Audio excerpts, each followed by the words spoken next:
Kaboom! Teach them! Always make sure the message reach them. Live from Kingston, Jamaica, broadcasting around the world. You're watching the Teach Them YouTube show. Intellectual, yet stimulating. fair, frank, and factual. This is Extra Class, streaming to the world and beyond.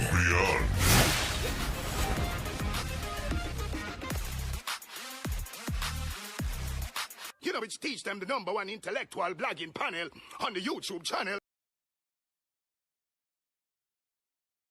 Kaboom! Teach them! Always make sure the message reach them. Live from Kingston, Jamaica, broadcasting around the world. You're watching the Teach Them YouTube show. Intellectual, Yet stimulating. fair, frank, and factual. This is Extra Class, streaming to the world and beyond.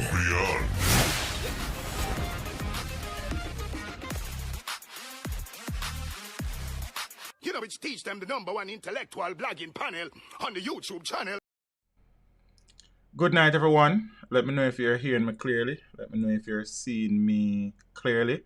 Think I'm having some internet issues, so hopefully the stream stays on.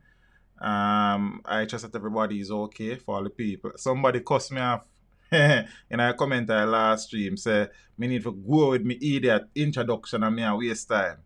Then lady no watch. You understand? Go on in your bed or something. You understand what I say? I stream for my people them. If it don't work for you, then you know watch. Big up yourself. You understand? Peeps, big up on yourself.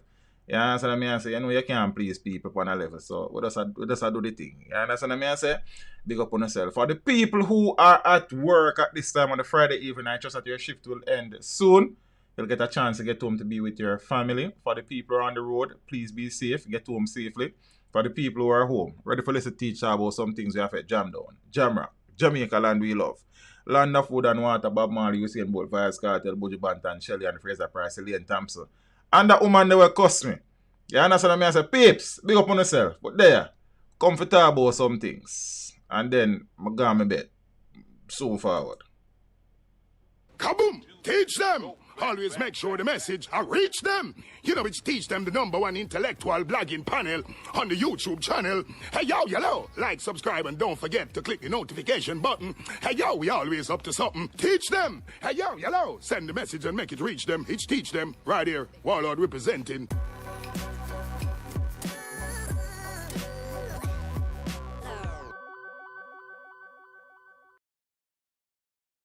Yeah, peeps. Empress Rose said me look fresh. Yeah.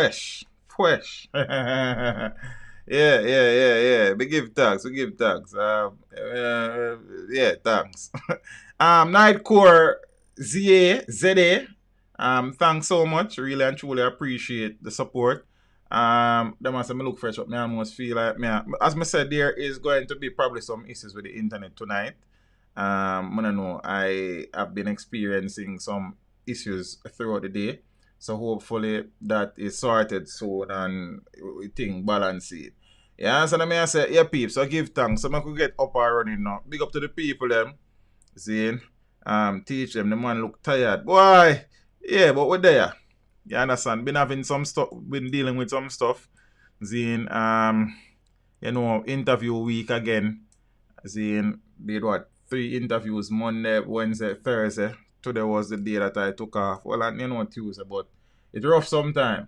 You understand? But we give thanks. So I know if you still see me, because me not see myself over here, so, pan the streaming thing. You understand? So, but me know I go on and I dance. That's an excellent connection. So, alright, that should be good. Alright. Yeah, peace. I could talk about some things. I have not seen the COVID numbers, Zane. For today, I know that the ones for yesterday, I know the ones for Wednesday was a little bit concerning, as I think there were 194 cases with 4 deaths. That is a grave cause for concern. Zine Elta Skelter, big up yourself, you know. Big up, you understand when I say Spain, manners. Zine, hey Sizzler fan, how you doing? And thing. So don't know what the numbers are for the past 24 hours, but as I said, for Wednesday, the numbers were a bit alarming. 194 confirmed cases and 4 fatalities. That is rough. You understand what I mean? I say I trust that the numbers will continue to decrease, and that the cases, that is also the number of fatalities, will continue to decrease. Hey Sanisha, how are you, sweet? It's so good to see you. Big up yourself. You understand what I say? Yeah, man. College mate, batch mate. You see what I say? Yeah, man. And them something there. But speaking about the COVID situation, we know that there was an outbreak at one of the nation's penal institution a few months ago. We're seeing where there's another flare up, and it is saying there were 21 cases of the COVID-19 confirmed at the Tower Street prison. You know, Tower Street is the same place what most people call GP. The Department of Correctional Services, DCS, is grappling with another outbreak of COVID-19 within its facilities, with the department reporting 21 cases of the respiratory disease inside the Tower Street Adult Correctional Center in downtown Kingston. So the medical team carried out a testing program involving 65 persons from the correctional center on Saturday, January 23rd, and these tests were carried out after contact could not be established between a positive inmate and active cases in the facility last week, said Director of Medical Services in the DCS, Dr. Michelle Roya Powie. So a total of 57 inmates and 8 members of staff were swabbed utilizing a 1-in-3 sampling method to determine the spread of the virus within the facility.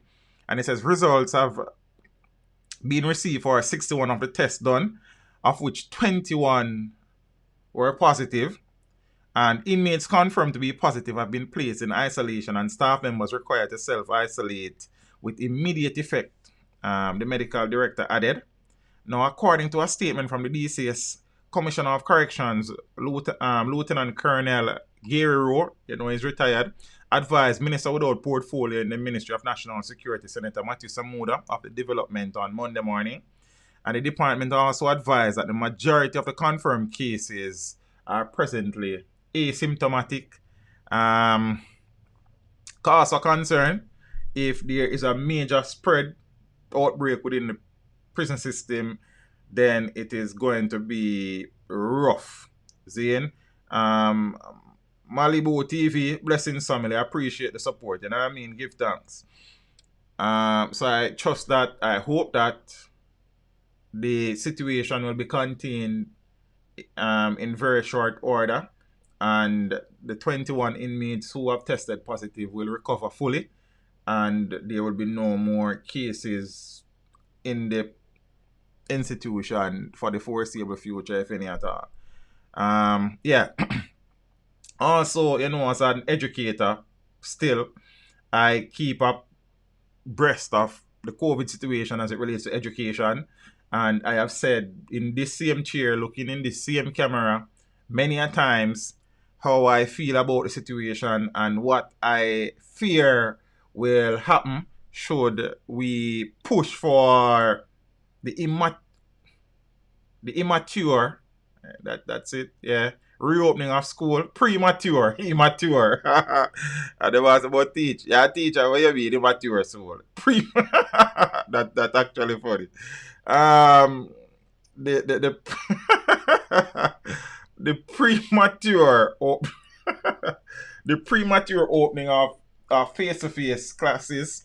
I have also said that I understand why there's a need for face-to-face classes, especially at the grade 11, the fifth form level and sixth form, as those students will be sitting external examinations in a few months, right around the corner, as a matter of fact. But the situation is always one that is dicey, it's always one that is delicate, and it is something that can become a nightmare overnight. Yeah, that kind of sounds weird again. No, unfortunately, of the schools that have been having face-to-face interaction with students, 8 have been impacted by the coronavirus. Let me change over to this so I can go and deal with some background. Hey, Tesrine, how are you? And there's up there. Right. So, let me find the good old minister. But the good minister, I don't know why I say good old minister. I know over here, man, premature, man. It's just, what I mean, one look at things sometimes. Jaja. 8 schools impacted, as I said. So 8 of the 216 schools that were approved for face-to-face classes have been impacted by suspected or confirmed cases of the COVID-19, according to the Minister of Education, Favour Williams. Williams, who was making a statement in the House of Representatives on Tuesday, said 4 of the 7 regions, regions 1, 2, 5, and 7 were affected. To date, there are no suspected cases of COVID-19 in regions 3, 4, and 6. In Region 1, which is comprised of Kingston and St. Andrew, the Penwood High School and Donald Quarry High were the institutions affected. Williams explained that Donald Quarry High had a suspected case of a student being infected with COVID-19, which was later confirmed by a positive test. So the school was closed on the 21st of January for sanitization and psychosocial intervention, and the Ministry of Health and Wellness has advised that the school should remain closed until it has completed contact tracing. Williams also told the House that Penwood High had a staff member who tested positive, resulting in the closure of the school for deep sanitization. The school will reopen for face-to-face classes on February 1. All individuals who came in contact with a positive case have been quarantined. In Region 2, which comprises of St. Mary, St. Thomas, and Portland, the St. Mary High School has delayed its reopening plan after a senior member of the administrative and leadership team was exposed to the virus. The staff member has since been quarantined. This member's spouse tested positive and the board decided to delay the reopening for a later date, Williams said. In Region 5, which is made up of Manchester and St. Elizabeth, 4 cases of the COVID-19 were reported. 1 at Sydney Pagan High, 1 at Fullerswood Primary and Infant School, and 2 cases involving parents at Monroe College. So a student at Sydney Pagan High tested positive for the virus on the 13th of January, after which the school was closed. It is scheduled to reopen on the 1st of February following sanitization and psychosocial activities. Now, Fullerswood reported a teacher testing positive for the coronavirus, and the school was closed on the 14th of January. The school was reopened on the 20th following deep cleaning, said Williams. That was quick. As it relates to Monroe College, the Ministry of Health and Wellness informed that 2 parents of students who traveled to school with their children, or their students, I don't think it's any other borders, tested positive for COVID-19. As such, face-to-face learning has been suspended for the students who travel to school until the contact tracing, sanitization, and psychosocial activities are completed. These students have resumed remote learning activities, and face-to-face will continue for boarders, Williams shared. She said that as a matter of caution, the Ministry of Health and Wellness has notified Monroe and Hampton that the students, boarders who had left for the weekend must be quarantined upon return for 14 days before they are allowed to re-engage in face-to-face activities. Meanwhile, Region 7, which covers the parish of Clarendon, reported 2 schools being closed, Vere Technical High and Kempsey High, due to a positive case and increased cases of community spread, respectively. Vere Technical altered face-to-face operations on the 4th of January after a member of its ancillary staff tested positive for the virus. The school was subsequently sanitized on January 15th and 18th, and psychosocial activities are ongoing while remote learning resumed. Kempsey High is closed due to the increased number of positive cases within the communities where the students reside. And based on consultations with the parish health inspectors, both Kempsey and Vere Technical are scheduled for a reopening on the 1st of February, the Education Minister said. Yeah, that was a lot to digest, but I am pleased to hear that Diana, how are you? That is Maya's Glam. She operate well. Let me finish this before I do that. I am happy that none of the cases of students or parents or teachers being positive have resulted in any fatalities or anybody being critically ill. That is a most positive development. I, however, continue to be wary of the situation, and I am afraid that as the push continue for more schools to be reopened on a face-to-face basis, then unfortunately, invariably, ultimately, unsurprisingly, the numbers of positive cases within the education system will increase. So far, so good as it relates to fatalities, we haven't seen any, and we give thanks for that. But it's a rough road. I understand both sides of the coin. I understand some parents being very, very concerned about sending their children to school. I understand the ministry wanting face-to-face school to resume. I understand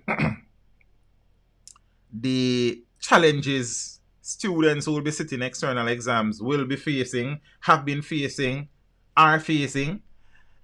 But it is a delicate situation, and I hope that there will be no more positive cases in relation to schooling anytime soon. But the reality is that with children involved, it is highly unlikely. That is just the situation.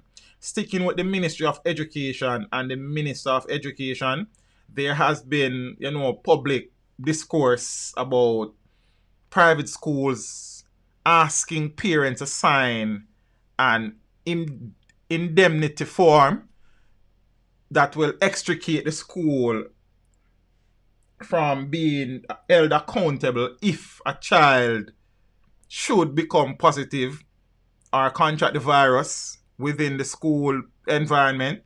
Some parents have been having challenges read that. Some parents don't want to sign it. Some parents have concern. The ministry now has said a few things, and it is interesting. So let's go. Education Ministry shuns school COVID-19 indemnity letters.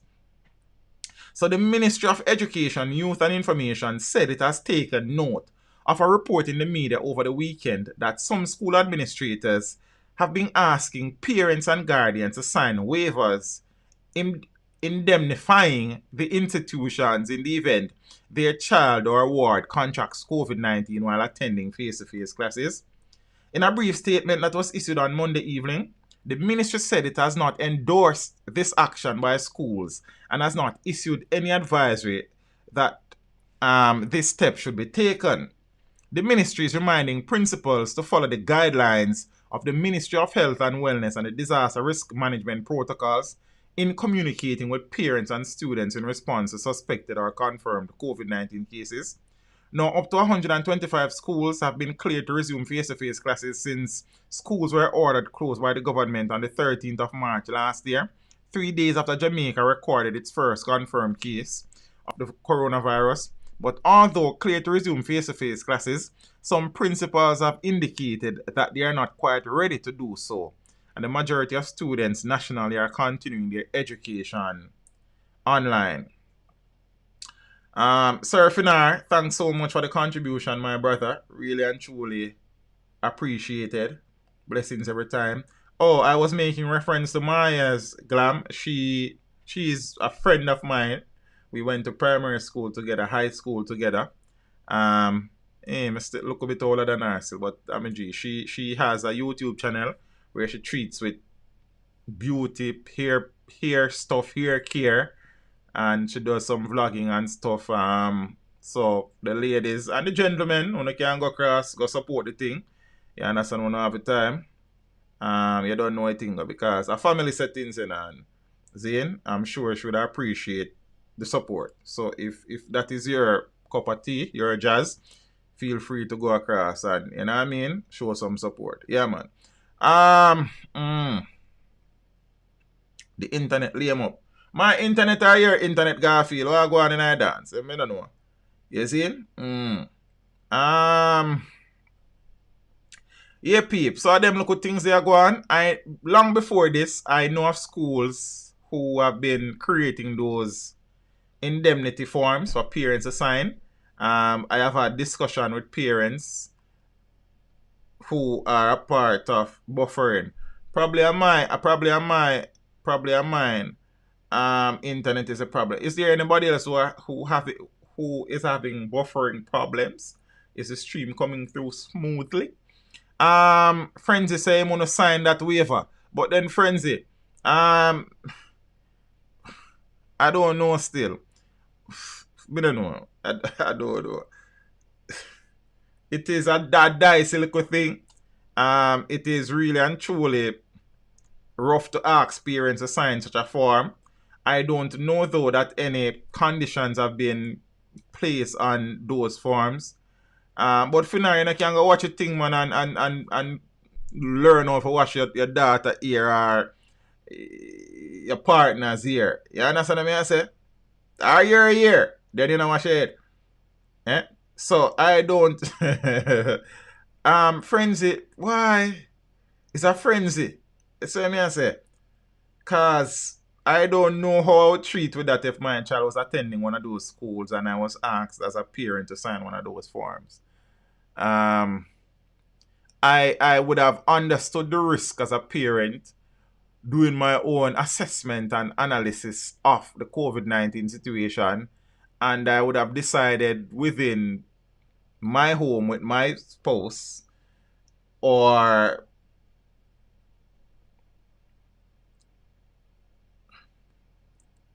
my child's mother, and we come to a decision, some form of consensus.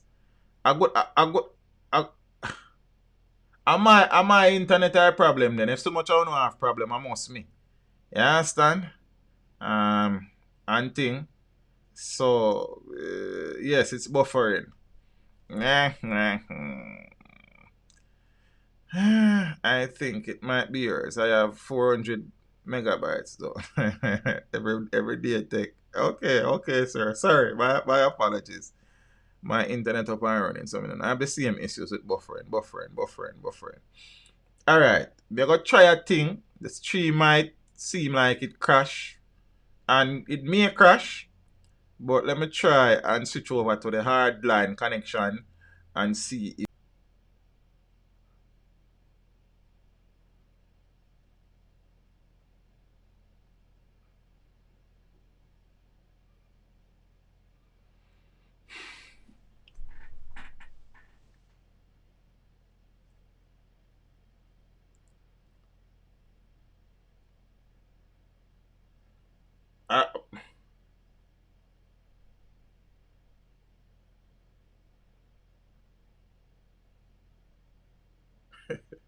Odari, so rest in peace, Rytikal. Odari one, the man dead, brother.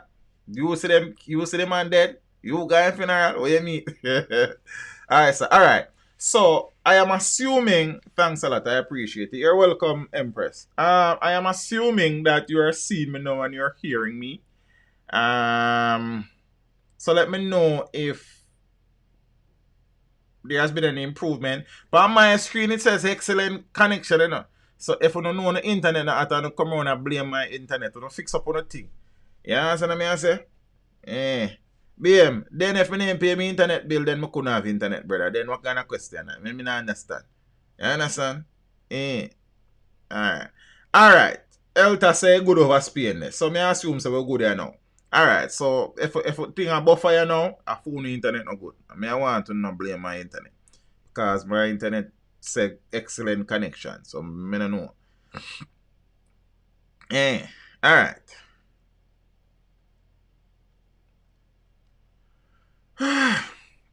So that the COVID situation, as Frenzy say, I'm going to sign the indemnity form. I know parents who would have mulled over it for weeks. I know parents would have signed it. So I don't know. I suppose each parent will decide what they think is best after doing their own risk assessment. the ministry did not stipulate that that should be imposed on anybody. So I don't know. Suffered from buffering in Washington, D.C. Sir Simpson, pick up yourself in the family. Yeah, man. Me I go on stream here, sir. Because right now, on the internet not hot. On the internet not flow. Yeah. I'm going to talk about some things that affect jam down. Some more things. Because this a place is not an easy place. You understand? When Bojo says it's not an easy road, that place him did want to say, and the whole place him did that talk about. It's not an easy place. You understand? Then, woman among two slapped with gun charge in St. James. You know, we've been talking about them things recently a lot. So we don't know some of the big hitters in the crime space, in the who are driving crime and violence in the country. We know that the men are the face of the crime, and many times the men are the ones pulling the triggers. But there are some videos circulating on social media. If you pay attention to them and look at dressing and body type, body structure, you realize that some people you think a man and a really man, some of them are woman. So you have females out there pull triggers too. Zane and them something there. Woman among two slapped with gun charge in St. James. So detectives in St. James charged the man and a woman with illegal possession of firearm and illegal possession of ammunition on Monday the 25th of January, following two separate incidents in the parish. So the woman has been identified as 26-year-old Sutania Earl of Norwood Gardens, and the man 33-year-old Lancelot Pezoa, otherwise called Shaba, of Dam Road, Janzal, both in St. James. So in the first incident on Thursday, January 21, about 1:24 p.m. during an operation, police carried out a search at Earl's home. Now during the search, 2 magazines containing a total of 29 rounds of ammunition and a Glock pistol containing another round of ammunition were reportedly found. Earl was taken into custody and later charged. So the second incident took place on Dam Road in Johns Hall. Reports are at about 5:10 p.m. a police team on patrol saw Pezoa walking along the main road with a black bag on his shoulder. Upon seeing the police, Pezoa reportedly began to act in a manner that aroused the suspicion of the cops. He was accosted and the bag was searched. A 9mm pistol along with a magazine containing 12 rounds of ammunition was found. Pezoa was taken into custody and later charged. The court dates for the 2 accused persons are being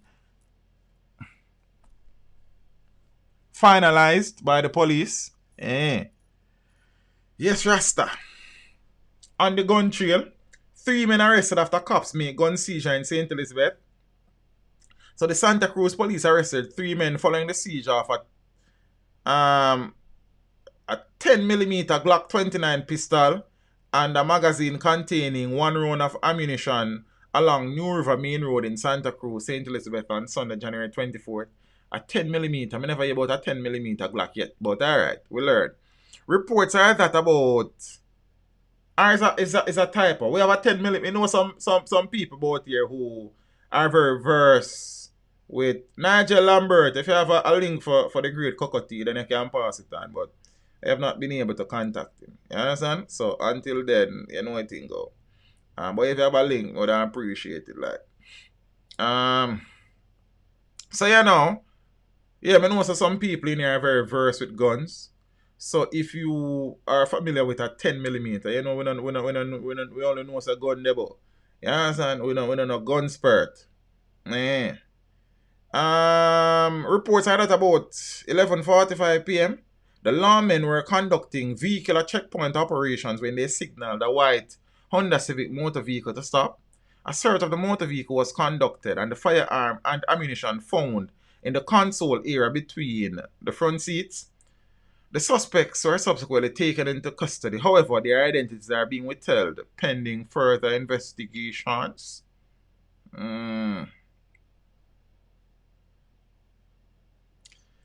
Hey, Dante and Tess, my favorite couple. I didn't think so going, boy. They know me in a class and me not see them there sitting there. Eh? Dante are them when they act roll, bro. Big up yourself. Amage. Big up yourself in our family. Give thanks. Sir, Clothing Sinclair, so watching from the US and it's buffering. I don't know. Welcome to Gun Rock. That's a good one. Welcome to Gun Rock. 10mm is a caliber. I never hear about a 10mm caliber before, but that's why it just sounds strange. You understand? Man, so welcome to Gun Rock. For the people, yes, okay, Omito. You see me, as I said, we don't know gun spurt with us. You understand? For the people who are still having buffering issues, but I don't know what to tell you. It says stream health, excellent connection. Then me don't know family. You understand? So yeah. But hopefully it's sort out on your side. Gun rock. It's a real gun. Blessings. Said comfort. What go on, broski? It's been a minute me not see about them place around them party and I'm more part as well and I'm hoping the family good. You know what I mean? Alright, so that's how many guns now? 3? Alright, so I could go on, move on. Accused charged after being reportedly found with stolen gun. Straight 9mm teach, no 10mm around that I know of. Yeah, that means I'm not familiar with that still, but you know, only know about gun in COD, okay. And PUBG. You play them game the test? And Free Fire, yeah? Yeah, shoot it. See, I heard. Alright, do your thing. Call of Duty and PUBG. Investigators from the St. Catherine South Police Division have arrested and charged 28-year-old Alanda Barrett of Brayton Portmore in the parish with housebreaking and larceny and receiving stolen property following an incident on Castro Avenue in the parish between Friday the 17th of July and Tuesday the 20th of October 2020. Reports from the Portmore police are that about 8 a.m. on July 17, the owner of a premises left the island and left someone to oversee the property. I wonder if they must see the overseer, but never mind. Between July 17 and October 20, culprits broke a padlock and stole several items from the property, including a Glock pistol. On Friday, October 30, Barrett was arrested and charged after the stolen weapon was found in his possession. He was subsequently charged after a question and answer session with investigators. Now a date for his appearance in court is being finalized. I'm glad them find a gun. You understand? Yeah, man. Ends up. Blessings, fam. Tajay Isaacs, good night. Yes, Rasta. No peeps, I look a story. I glance on it still. As most of the stories them, I don't really spend no time analyzing them before, you know. So my reactions are kinda, you know what I mean? Fresh. So could be just a busy Friday night worldwide on the interweb. Could be. But you know what I say, I teach them internet no good. And teaching no play internet bill.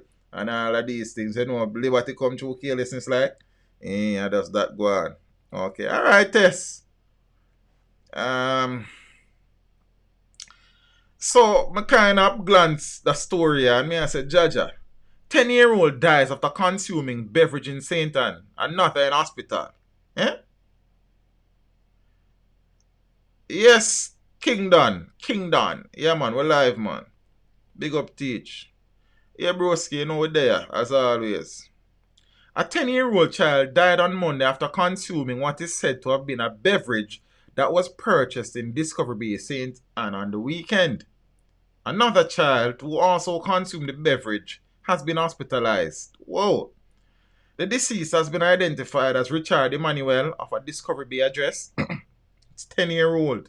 According to newly appointed head of the St. Anne Police Superintendent Dwight Powell, a death investigation has been launched into the suspected poisoning. The children were part of a church group that reportedly purchased the beverage on Saturday. The information that we, the police, have is that 2 youngsters who were part of the church team may have purchased beverages from a local businesswoman who distributes Irish moss, among other juices, said Powell in an interview He further stated that after consuming the beverage, persons complained of stomach ailments, vomiting, and diarrhea. One of the youngsters, a 10-year-old, died en route to hospital about 2 days after consuming the substance, Powell added, noting that another child remains hospitalized. None of the other persons who consumed the substance have been hospitalized so far, the senior lawman indicated. Investigations continue into the incident. Good night, Miss McDermott. How are you? Gun owner should be arrested too. What you mean, frenzy? What them find a gun owner or the brother got thief a gun? But if the man lock up in gun and gone boy in business, then all you mean so them feel lock up the gun owner. You understand? Me I wonder if them a see the overseer. You see me? No peeps, that story are kinda a little bit chilling, cause you can't go I don't know exactly what the children drank. I don't know if it is something that is homemade. I don't know if it is the Irish moss that we know where been like. I don't know what brand beverage. I don't know if it is. I don't know. Sir Dussard, how you doing, sir? It's good to see you. Hope you're okay along with the family. So it is very difficult for me to say anything as it relates to that. What is very unfortunate is that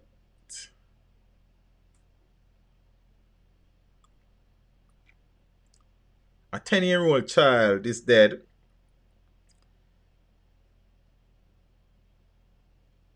And another child is in hospital. And it is suspected that those unfortunate developments are as a result of the children consuming said beverage, whatever beverage it was. It is a death investigation, as the police are saying, because it's suspected poisoning. So, I mean, that could happen to your child or my child, you know. You understand? Did the children actually purchase the beverage, or was it purchased by somebody and given to the children? There's a lot of questions. Whichever way you look upon it, it is very sad. Avalon Halliburton, good night. I think it's the first time I'm seeing the name. If you're here for the first time, welcome. Sad. So it will be interesting to see how this very sad situation, develops. Yeah, Hamage. I am also thinking and wondering if an expiration date was on the beverage, Zane. And if there's an expiration date, had the expiration date passed? So I really don't know. It's just a sad situation all around. I also sincerely hope that the other youngster who is hospitalized is able to pull through, and there will be no more persons requiring hospitalization, because other persons would have consumed said beverage. Apparently, many, as the article said, that you have persons who were complaining about stomach ailments. Some people vomited, some people were suffering from diarrhea. So something wrong. You understand?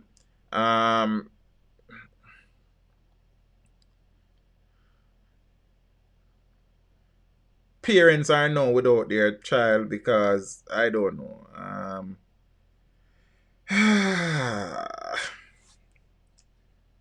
Rough rasta. Dean Rob, blessings, my friend, and really and truly appreciate the support as well. I'll keep an eye on this situation and see if there is any movement as it relates to investigations and what. Because it's sad. I probably need to check and see if I know anybody were close to the situation as well. See, you know, what kind of my parish thing going on and them something. So I don't even know. That's why I do not buy food and drink from the street. But boy, if you know, that is easier said than done sometimes, because a lot of man like me. Okay, you know, I go various places, go conduct interviews. See? St. Elizabeth, Portland, St. Anne, Albert. You understand what I mean? I say Clarendon, Trelawney, Sometimes you dead on the road and you just have to forget something. You understand what I say, brother? And you just hold a thing, cause you know a thing go. You can't be yourself teach them die of hunger on the road, then that no look good. That not safe. You understand? So it rough. I mean, no say I go say about teach. You can carry something from a yard. Again, that is easier said than done. See, my time, well, me not have that most of the time. You understand? Sometimes I have an interview tonight, then I have an interview on morning. So by the time I go run off an interview in the night and reach over after 10, curfew, catch your road. Then I wake up in the morning again and I head out again because you know things set up. So by the time if I go in, I just bed and gone on my bed. You understand? Then up again and we hit the road. You see? So it rough in there. Sometimes you have to cap a look at something on the road. So I don't know how your thing set up still, but all my things set sometime. And I am trying to limit that because you know I kind of try, you know what I mean, clean up my food intake and thing, cause fat kind of run me down, and you understand, me I get slower by the day, so fat kind of catch me. So you know things set up. So it kind of rough, but I understand what you say still, bro. See, and kids, children, you know, from children up on the road, them just all of them not hungry, them just want to spend some, they want to spend your money. You understand? Them want this, that, and whatnot. So I just youth them. You see? So it's at a waste still. But I want to take this opportunity to express my deepest sympathies to the family, the parents of young Emmanuel. And I also sincerely hope that the other youngster who is currently hospitalized will recover. Sad situation. Yeah. Bring your own food, teach. Garfield, let me tell you, so that easier said than done, brother. You understand? If you know my thing set up most of the time, it is rough. You understand? But we kind of try. You understand? And thing. But you know my thing set up. But I'll try. Yeah, Finar, yeah, me get that to for true still. You understand? It's always a risk and thing, because a lot of time you have these underground people who make concoction in alcohol form, drug related. Well, I don't know a drug related form, but I know say read the concoction, Sir Dusa, that is a fact. You understand? Blend up all sort of sitting on the youth and just want to sit and blend up in one buckle and they run go buy it. I've seen it for myself and thing. So I just say their family. This story has been meandering along for a while. And them something. You know, so it's not even too much meat in brother. It's more than likely me not get enough rest. Because me hardly eat a lot of meat like that in all honesty. So me kinda, as me say, I've been just eating fish for the past month. It was this week where God me kinda break that. And I don't know, what heap of nothing. You understand? Some chicken breast and look at liver and them look at things there. Look at tuna and these things. So yeah, we kinda try off everything. Yeah. No rice, no flour. We've been doing that for over a long time and all. So you know what thing, but no sugar. So yeah, we are going. Look we find some kind of drop off we are getting there sitting there. So it thing are going. But why it barely stubborn like some pitney. But we are work on it. Yeah. Alright, we could move on. Right? Like this is not a gym class. So as I said, this story has been meandering along for a while now. Where former NCB manager who has been facing fraud charges is now facing more fraud charges. So former senior manager at the National Commercial Bank, Andrea Gordon, who is accused of defrauding the financial institution of more than $30 million, is back in custody. Miss Gordon's $3 million bail bond, was revoked on Tuesday when she appeared before the St. Andrew Parish Court. Prosecutors reported that additional charges of money laundering have been laid against Miss Gordon, prompting the judge to take her back into custody. Now, detectives from the Counter-Terrorism and Organized Crime Investigations Branch, CTOC, have also laid money laundering charges against 2 of her relatives. And the former NCB manager is now facing more than 30 counts of larceny as a servant and money laundering. Defense attorney Vincent Wellesley said that he will renew the bail application when Ms. Gordon and the other accused return to court on Thursday. I don't know if it was Thursday yesterday or Thursday next week. She is accused of illegally transferring more than $32 million to the accounts of connected individuals. And Ms. Gordon, who was attached to NCB's Atrium headquarters, was arrested and charged in June last year following allegations of fraud at the bank. I mean, this story has been out there. It's just that you're probably not familiar with it. $30 million. I actually have pictures of the house that she allegedly built using some of the money plus some other things. I just decided not to do a video because investigations were early at the time, and sometimes you have to just follow your instinct. So I decided I wasn't going to do the video. I still have the picture of them or something still. It all sat. You understand? Yeah, man, it's a hot house. Plus some other things, as I say. Yeah, man, many pictures on them, something. Because, as I said, I got them early. Okay, from time to time, people send me some things. But something about the story at the time. And it was very early in the whole charges being laid and thing. I'm say, what? I could just build back. Yes, Ariel, them say the breast is best, brother. Then, you know what thing go. I know a man, when he mass bagos, when he also grew up. I know it's a family program, but I just tell him one little thing. And that man said, when the man there make love, him say 2 hours I'm spent on the breast alone. And then I say, mass bagos job one go to seize up by them time, the rest 2 hours. Hey man, that them man they say breast is them, yeah, them man their breast. You understand what I say? Yeah man, bagos, them man they say 2 hours. That me I tell you. I don't need for know.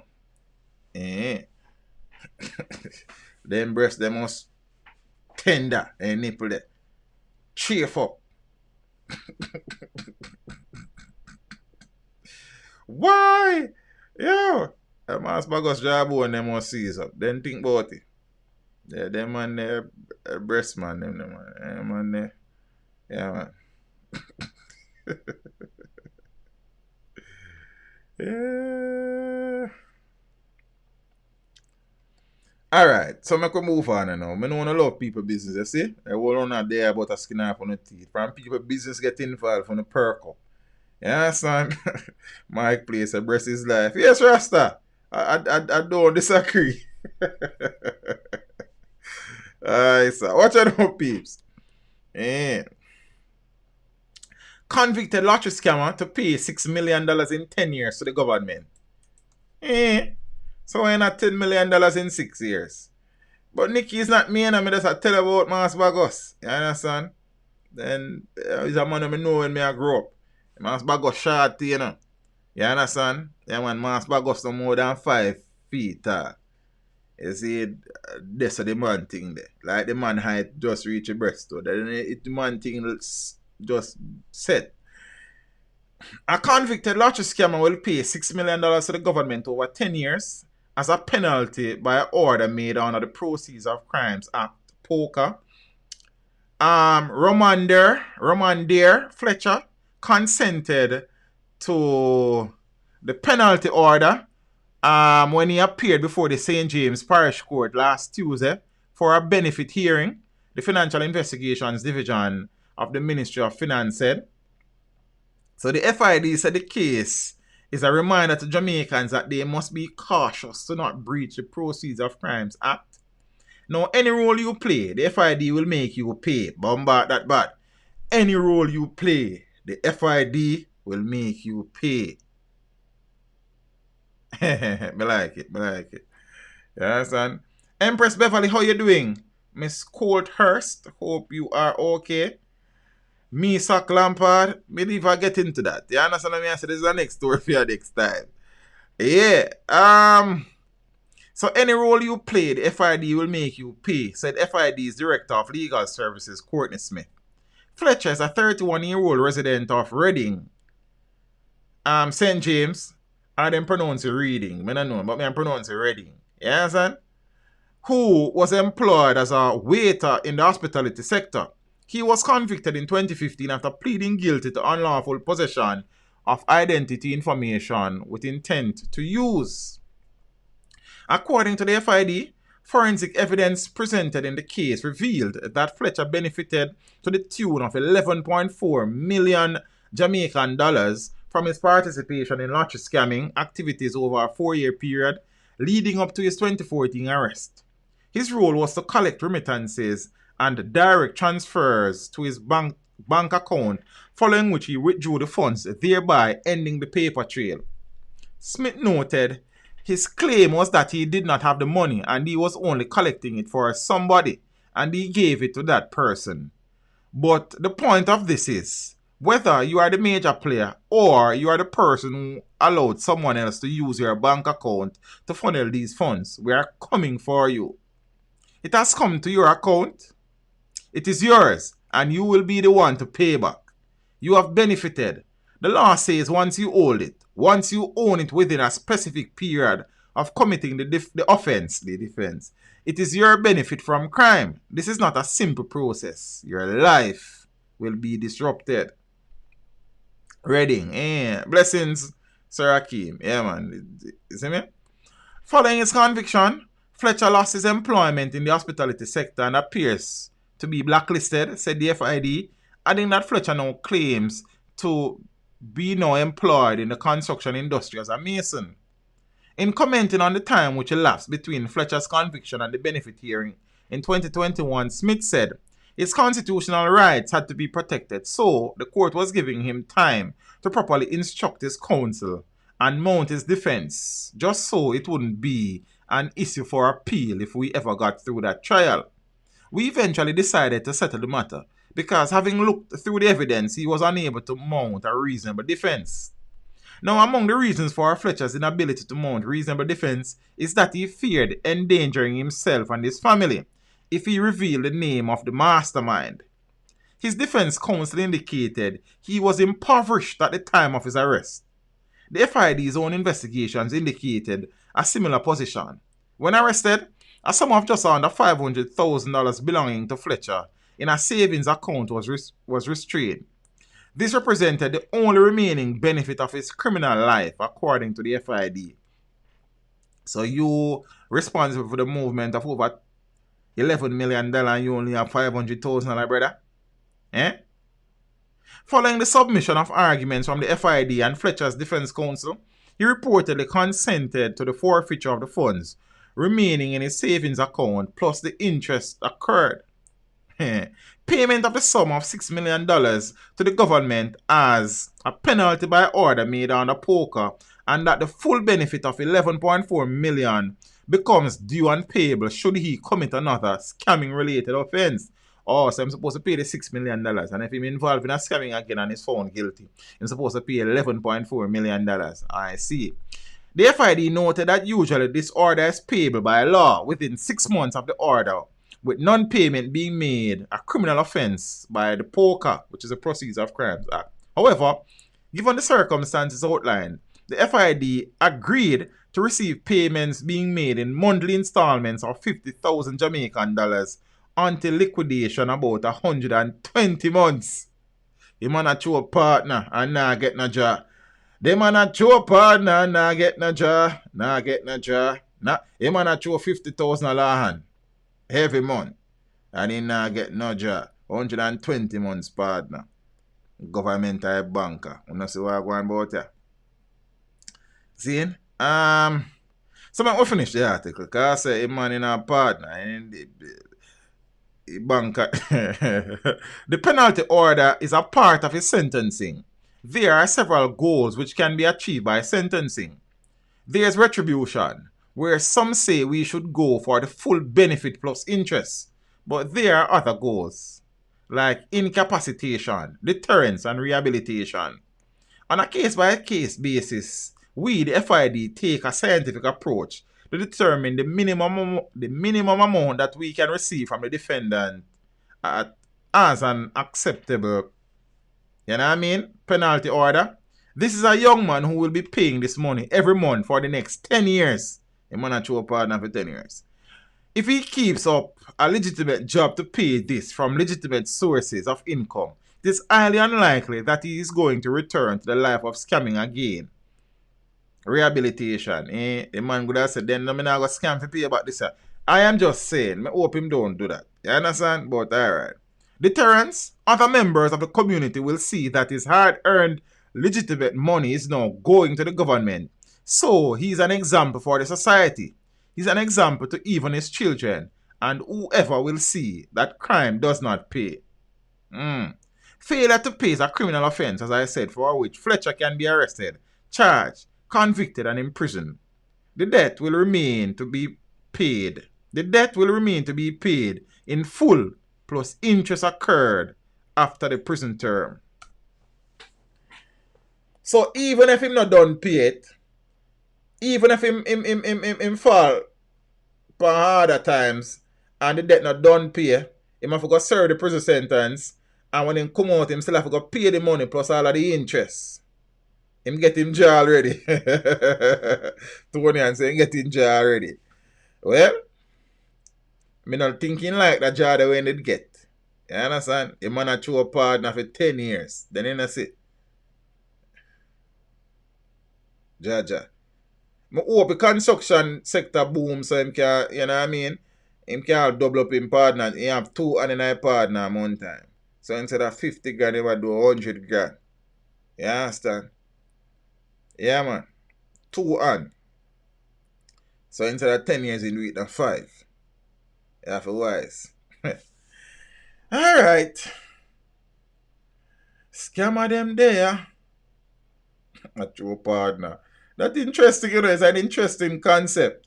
No, but sister, then if a man think up and a construction and a man a work hard and he can have 2 and 9 partner, then instead of 10 years, I do a thing in 5 years. Then, you understand? Cut the thing in 2. You feel Wally. How are you, Empress? Hope you're okay. You know, you have 2 and a partner is a good feeling. Me not think him like it still, but alright. $50,000 for each month for 10 years. That's a rough deterrent. Well, I suppose that was the just find out to the boat. Just find out to the boat the $2,000. What you talking about, Spade? Which 2 grand you talking about? He might go mad. I hope not to know. Double Jeopardy that teach. I hope him keep him thing, you know what I mean? Balance and go and show him hand in a partner. Because I don't know what kind of rate them have the interest in Finar. Yeah, son, but if him not pay off the money in the specified time, he might go to jail. And when he done serving time, have to come back out, come finish pay the money plus the interest we accumulate. Jaja. I then things that them should not do for a long time. Well, I would know if it would be a deterrent, so I don't even know. AJ, Mad Richards, I teach them. I'm a regular listener to your program. And you usually interview all sorts of DJ, but I would like you to interview my favorite DJ, Yellow Man. I could say a thing, gonna. Father Foster, the boat, so I could say a thing. One of them time. Yeah, man, give thanks. Appreciate the support. More than 100 murders committed so far this year, and this was earlier in the week. Like, about Monday, Tuesday, like, I know say a whole heap of days since same time. Jamaica has recorded more than 100 murders since the start of the year. As at January 26th, there were 104 murders compared to 94 during the same period last year. The Kingston Western Police Division, which has seen a spike in gang violence, recorded 15 murders, up from 2 during the same period in 2020. There were 18 murders in St. James. 4 murders were reported during the same period last year. And the police data also shows an 11% spike in shootings. So, make we talk about some other things, you know. Shreps. You don't know what Shreps?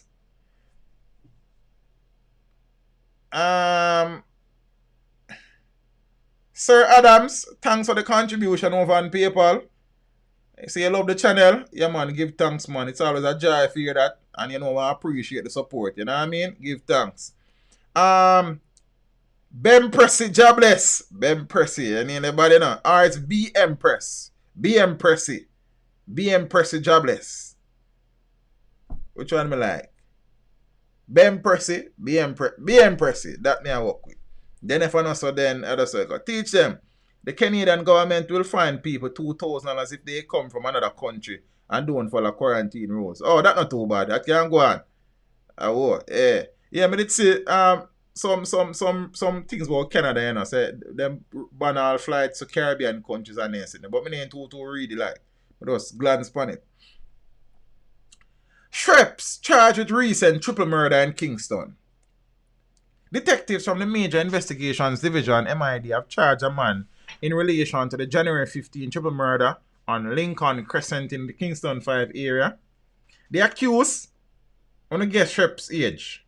The accused, Chevon Young, otherwise called Shreps of Cyprus or St. Andrew. You understand? Young has been charged with the murders of 34-year-old Jermaine Lawson, 29-year-old Anthony Barrett, and the 20-year-old Mark Nation, all of Kingston addresses. Shreps is 21, but question, how is he supposed to survive with those 10 years?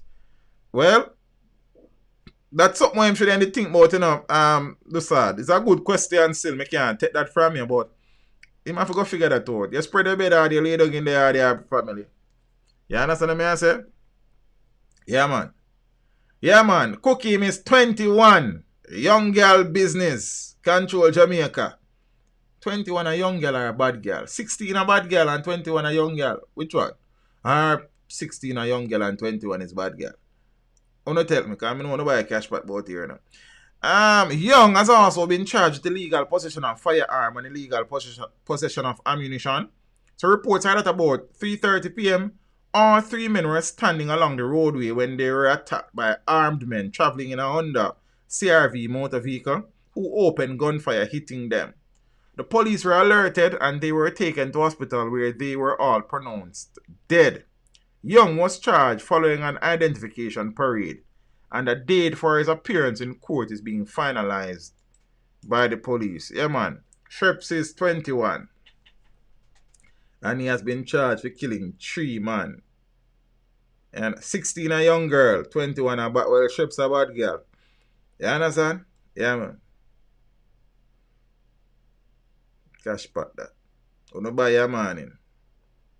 You never know.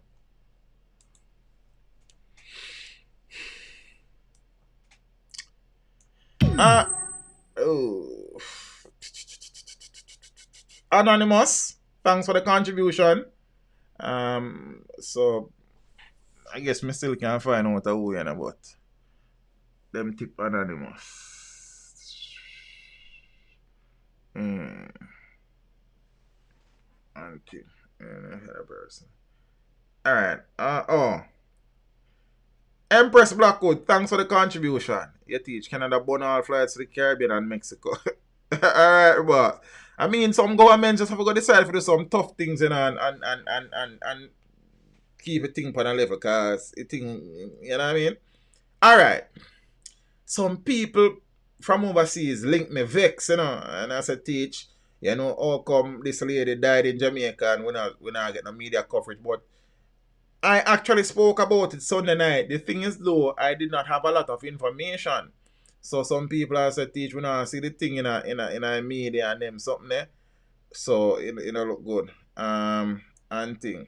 So Empress on screen was found murdered in Trelawney, I think. No, she was found murdered in St. Anne, and the suspect in the case was held in Trelawney. Suspect in murder, a female Canadian promoter held in Trelawney. And what I was trying also to make, I was also making a point to one of the persons who reached out and said, teach, you know, I'm kind of disappointed, say, I'm not see this in the media. But the reality is that many things happening in this country on a daily basis that don't make mainstream media, you know. Or it might take a little while. You understand what I say? Main one, thanks for the contribution, my friend. Really and truly appreciate it. And them something there. And thanks to the people who have been supporting by purchasing things from the merch store. Yeah, man, whole heap of things in there. Jamaica things, teach them things. Yeah, them things there. I'm gonna put on one J positive and them sitting around there. But yeah, some things around there. Some people been a spend their money. You understand? Especially in a cold time, yeah. In a Canada and them part, the people been a buy them pullover and them things. You know what I mean? Yeah, man. In a summer, ladies them buy up some leggings and some tank top and some bath suit. You see me? Some general them buy some duffel bag and them something and them things. I'm gonna deal with the story. Yeah, man. The link in the description. It's work here.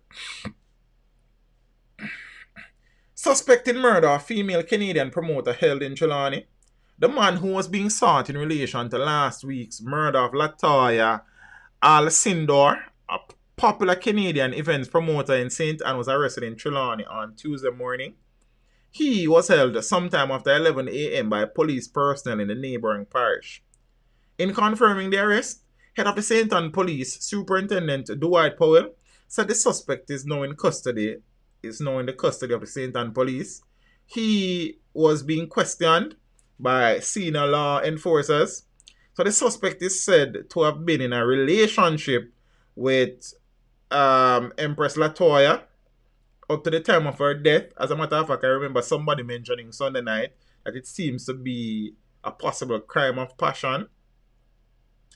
Empress Latoya, a 43-year-old of Markham in Ontario, Canada, was found with stab wounds to the upper body at the apartment complex which she reportedly rented in Runaway Bay on Thursday, the 21st of January. Now, according to a Canadian media outlet, interesting that it's a Canadian media outlet, CP24, one of her cousins, Tashia Anthony, indicated that Latoya traveled to Jamaica on the 27th of December to pursue some business opportunities and met a friend who she was seeing. The male friend was last seen with Latoya on Monday, January 18th, according to the cousin. This led to her expressing the belief that the man may have had something to do with her cousin's killing. A mother of 2 children, Latoya was a promoter who invested heavily in making costumes for the Toronto Caribbean Carnival, formerly called Caribana. Jaja. Oh, Empress Jen there. Yeah, man, Empress Jen was kind of said, teach Jen, why we not see it in our paper? Yeah, then that not look good. Which was, a very fair point. But it was all over the same day when Empress Jen linked me. But as I said, I would have made passing mention of it on Sunday night because the information was not forthcoming at the time. Skinner, what go on from? Give thanks. No more strained relations between the Trinis here and the Hardys. She's from Trinidad. Oh. Okay. I understand why you say Empress Mac. Interesting. I thought she was Jamaican who resides in Canada. I never know she was Trini. I didn't know she was Trini. Jaja. Well, I hope good sense prevail and, you know what I mean, the thing sort out because, I think inside story doesn't sound good at all. I not really too hear the inside track still, but yeah. The police held a suspect. I don't know if any formal charges have been laid since, but yeah.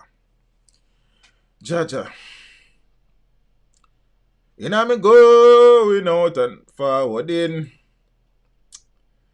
Never leave I, Jaja, and keep me far from vampire.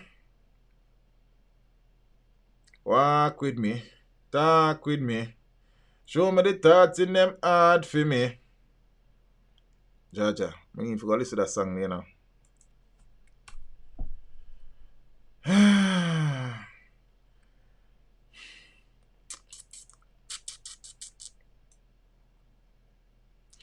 Oh boy, that Trinity J thing ever shake, this make it worse. Georgia. 2 vendors shot in downtown Kingston. A joint police military operation was launched in downtown Kingston following the shooting of a man and a woman on Princess Street. Eyewitnesses said that the incident took place about 10:53 a.m. and the victims are said to be street vendors who operate in the area. No reports are that a gunman opened fire in the direction of the 2 vendors, hitting them multiple times. The shooter managed to escape on foot. The victims were rushed to the Kingston Public Hospital by onlookers, and the police say a motive for the attack has not yet been determined. More details will be arriving soon. Empress Rochelle, good night. How are you? Jaja. Walk with me. Talk with me. I have not heard the PM addressing the upsurge in crime. Or did I miss something? The PM address a lot of things, you know. You understand? It's just that some things are so commonplace now, you know, really, you know what I mean, front and center anymore. It's an unfortunate situation. The PM is always talking about crime, in all fairness. But that is a problem. We talk, and you know what I mean? Not improve. Another shooting in Norwood, St. James, despite curfew. Curfew tile, as I have said. Need to coin that word there, trademark it. The community of Norwood in St. James, which was recently placed under curfew, was the scene of another shooting on Tuesday. Gunmen sprayed bullets on a house in Hollywood, Norwood. More than 17 spent shells were found at the scene.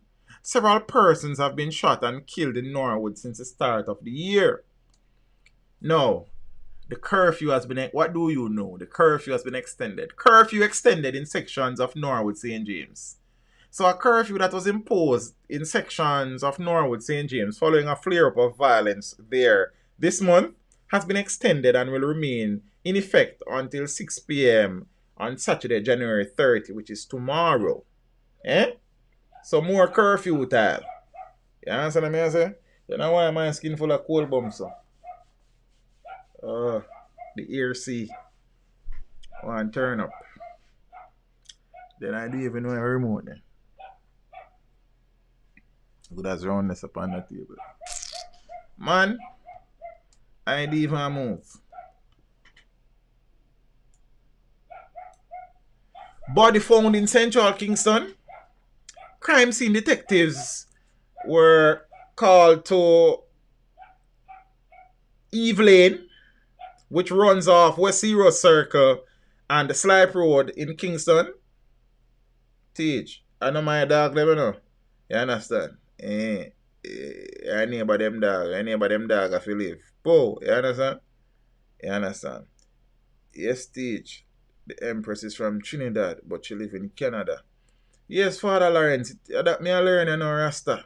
Because I not even get for really and truly pay much attention to the stories them this week. I have just been too busy. You understand? Or too tired. So it's either one thing. You understand? It's either I'm tired or I'm just busy. So I never really get no time for kind of, you know what I mean? I not even cover the father son situation.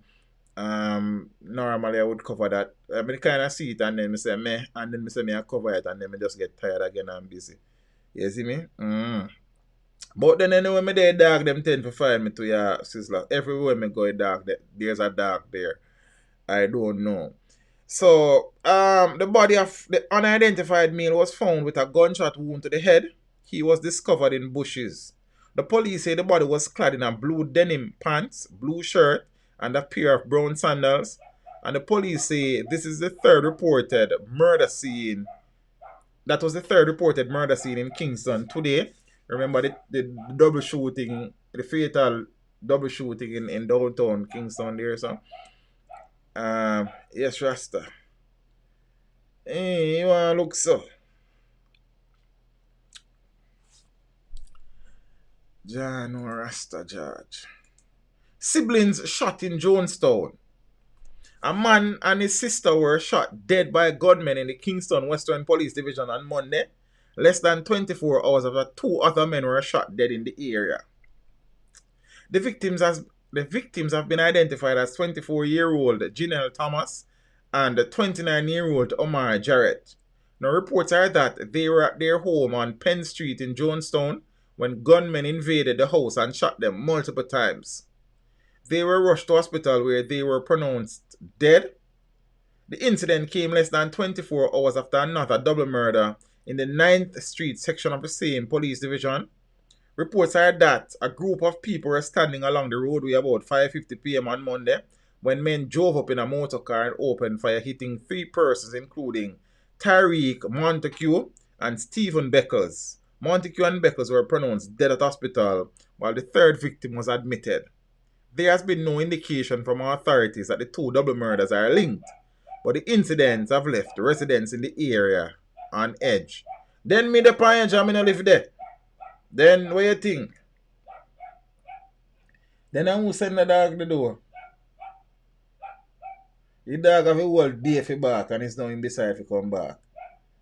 And then in the on this side of back and the whole of the part around this. Then I say I send him.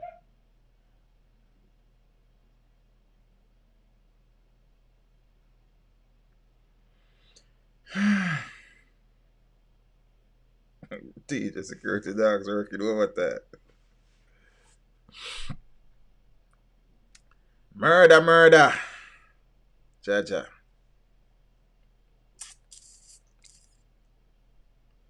Hello, Miss Morrison. How are you? Father of 13 shot dead in Hatfield, Manchester. Jaja.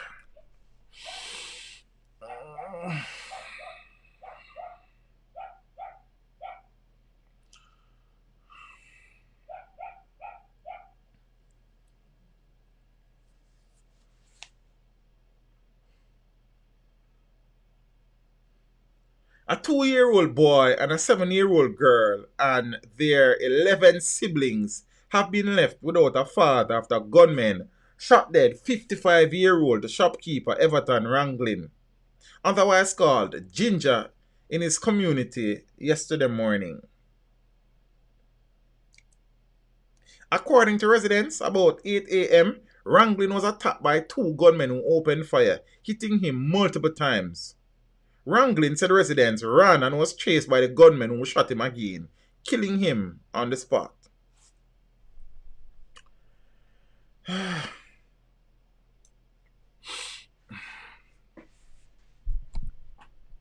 Stacy and Gail, his spouse and mother of 2 of his children, was distraught as she spoke to reporters from the Observer near the crime scene yesterday.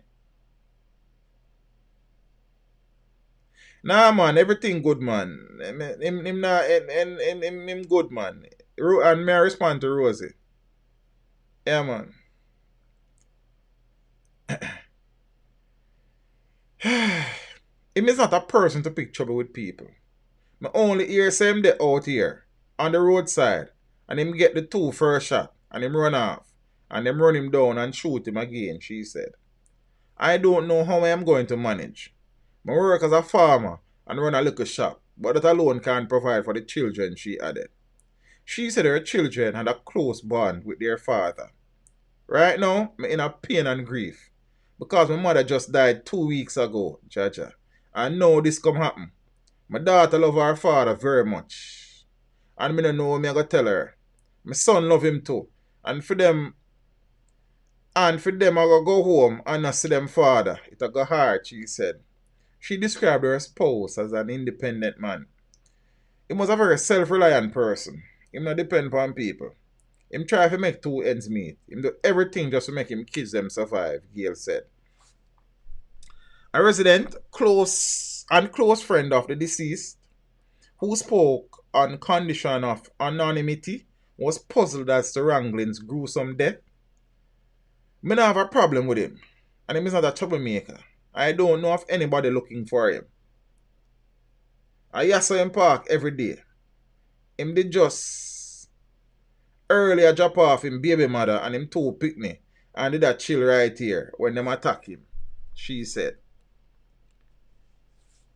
Councillor for the Spiritual Division, Irving Facey, condemned the brutal killing. It is a sad day based on what is happening in our society with shootings and murders, what has happened is really a cause for alarm. I knew him to be a small business owner, said Facey. The incident caused a gridlock as scores of motorists were left stranded for hours while police processed the scene along the main thoroughfare which links Mandeville and its environs to St. Elizabeth. 13, 13 children are now fatherless, 13.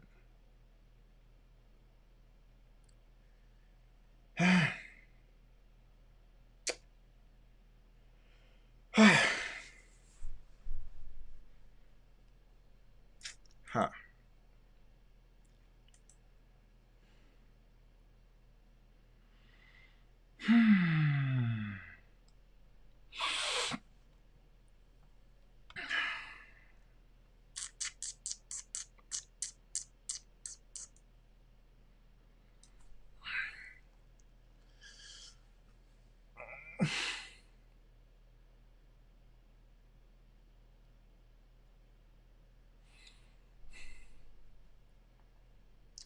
Homeless killing spree. 6 attack, 4 dead. A chilling and bizarre series of machete attacks in the corporate area has left 4 homeless men dead. 2 others are in hospital. All of them suffered similar injuries. A chop wound to the head. The unusual spate of events has jolted citizens and left the Jamaica Constabulary Force searching for clues that could aid in them solving the crimes. Well, they don't have somebody in custody. Hold on, please. I'm going to look for what AC remote.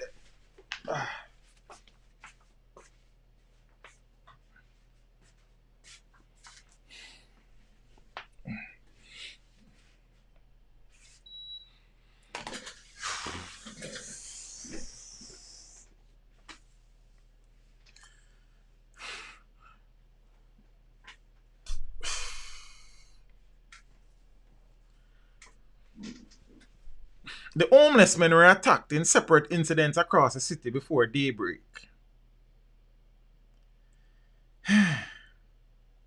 And the incidents were spread across 3 police divisions. In the Kingston Central Police Division, the bodies of 3 dead homeless men with chop wounds were discovered in the vicinity of Sutton Street and Hanover Street.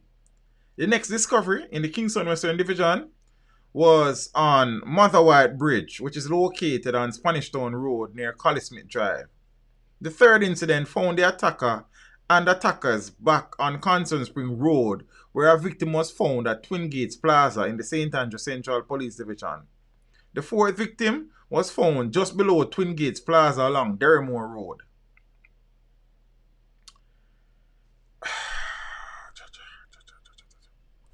Now, according to SSP Lindsay, head of the CCU, apparently they were asking for business operators to furnish them with CCTV footage to see if they could have found or locate or identify the person responsible.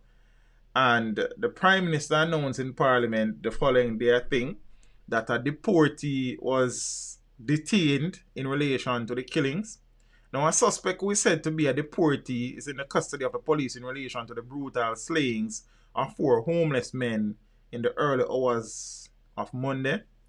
Prime Minister Andrew Holness, who provided an update in the House of Representatives on Tuesday, described the killings as a heinous crime that was committed against our homeless Jamaican citizens. He said the suspect is being held based on strong evidence. When I saw the news last Monday morning, like all Jamaicans, I was deeply distraught, Holness said. What has happened yesterday is something that we have to pay close attention to, because it would not have been the first time that homeless persons have been attacked in this way, though not in numbers that has happened this time, he added. Holness recalled an incident years ago where an individual who he described as deranged dropped bricks onto the heads of 2 homeless men in downtown Kingston. The Prime Minister said the police are now pulling out all the stops to investigate the latest murders. They have one suspect in custody, and this is in relation to the 3 homeless persons who were killed downtown in the Sutton Street area. That person is a deportee, and they do have a suspect with strong evidence in their custody, he said. Holness told the House that while the police have not abandoned the theory that the attacks were coordinated, at present it does not seem that way.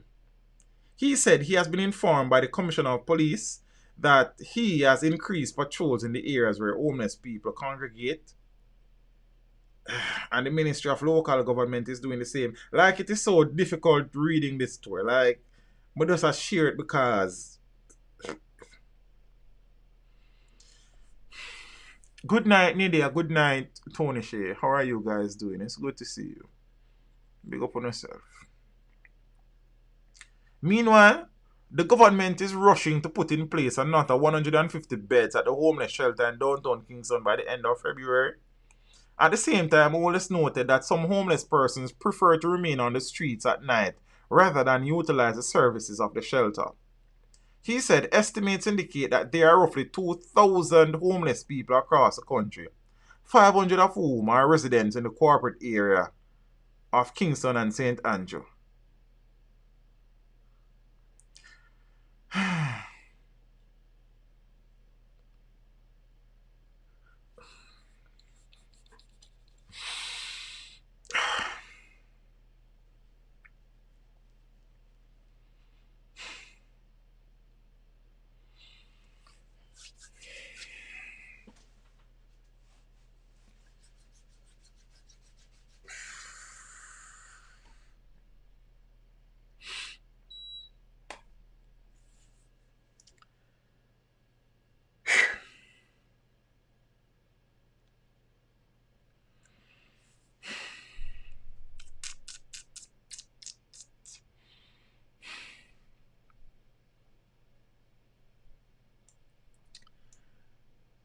Jano Star.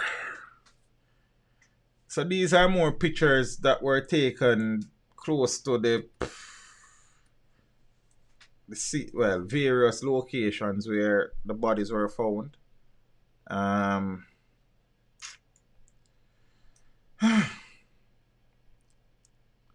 Sad is not even the word, Rasta.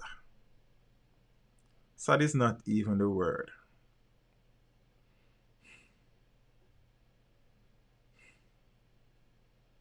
See what I'm saying? Sad another word. Like, when I first got wind of the developments,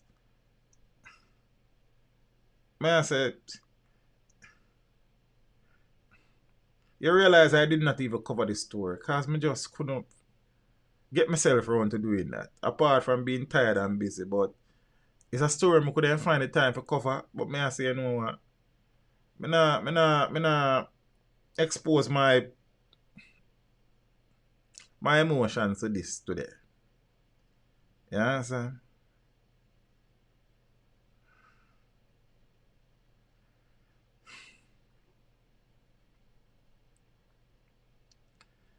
And as I said, the sad reality, and as the Prime Minister rightly said, you have some people who are on the street, homeless, who just prefer to be on the street. You understand? You have drop-in centers where there are beds for some of these people.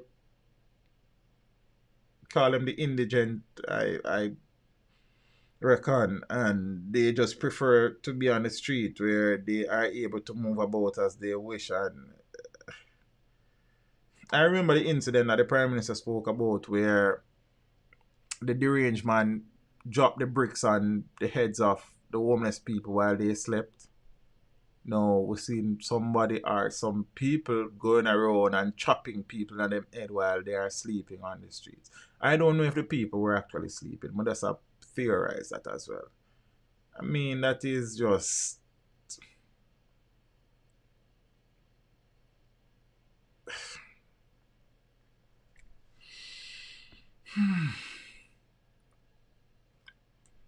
A few streams ago, I would have spoken to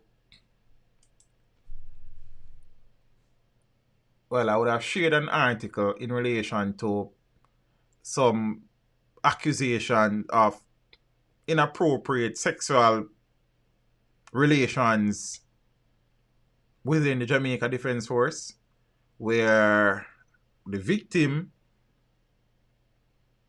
story was shared by a family member, and apparently the victim was reprimanded and transferred, and there was no course of action surrounding the senior personnel. News has emerged that the senior officer in question has resigned. The JDF officer in sex scandal resigns. So the Jamaica Defence Force officer at the center of a sex scandal has resigned. So in a statement, the JDF said, following the conclusion of its investigations, the officer submitted his resignation to the Defence Board. The allegation related to an intimate relationship between the officer and a female soldier. Now, according to the JDF, both parties were charged under sections of the Defence Act for contravening the JDF's personal relationship and fraternization policy. However, the JDF said there was no allegation of sexual harassment made by either party, because they said that it was a consensual type of thing. You understand? So that is what the article said before. So, yeah. As a result, it said there was no charge for any breach of the JDF sexual harassment policy. The Army said both the officer and the female soldier were tried by the appropriate superior authority and commanding officer, and they were both found guilty. It said the officer was awarded the maximum fine possible under the Defence Act, and the Sunday Observer had reported that a woman soldier who entered into a sexual relationship with her superior, a lieutenant, was charged under sections 75 and 46 of the Defence Act and sentenced to 14 days in military prison. The JDF remains committed to holding its members accountable for their actions and maintaining the highest level of military discipline as they continue to serve Jamaica, as we continue to serve Jamaica, said an Army spokesman in a statement released to the media. Now, I suspect that if that family member had not reached out to the media and shared that story, that lieutenant would still be an officer in the JCF. And apparently, the female who had been suffering, according to the first article, from great victimization because of her stance in trying to end the relationship, which by JDF laws are not supposed to occur. She was transferred, she was a lot of things. Things that are way. The reality is that it is nothing new within the JDF. And I suspect before long, we may see more senior personnel either being charged, reprimanded, or resigning, because I suppose you probably have a Me Too breakout within the JDF. As I said, the JDF is fast becoming a party shop, and it's not the good type of party, and a juicy or tasty party. You understand? I mean, if you call no next party name.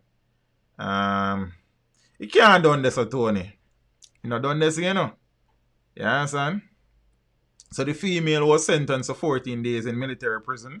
The man submitted his resignation. You see me? No, peeps. The fallout from the emergency landing of the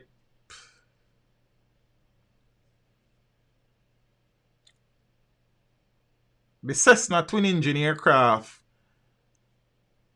in the Rocky Point area continues as residents mounted demonstrations.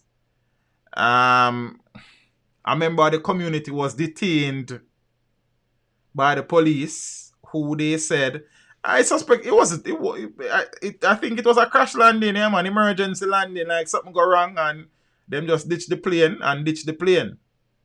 You understand? The plane land Yes, the plane land. £100 of Cali weed, where them get it from. The plane land. Yes, the plane land. Them can't find the Mexicans for interrogation. The plane land. Yes, the plane land.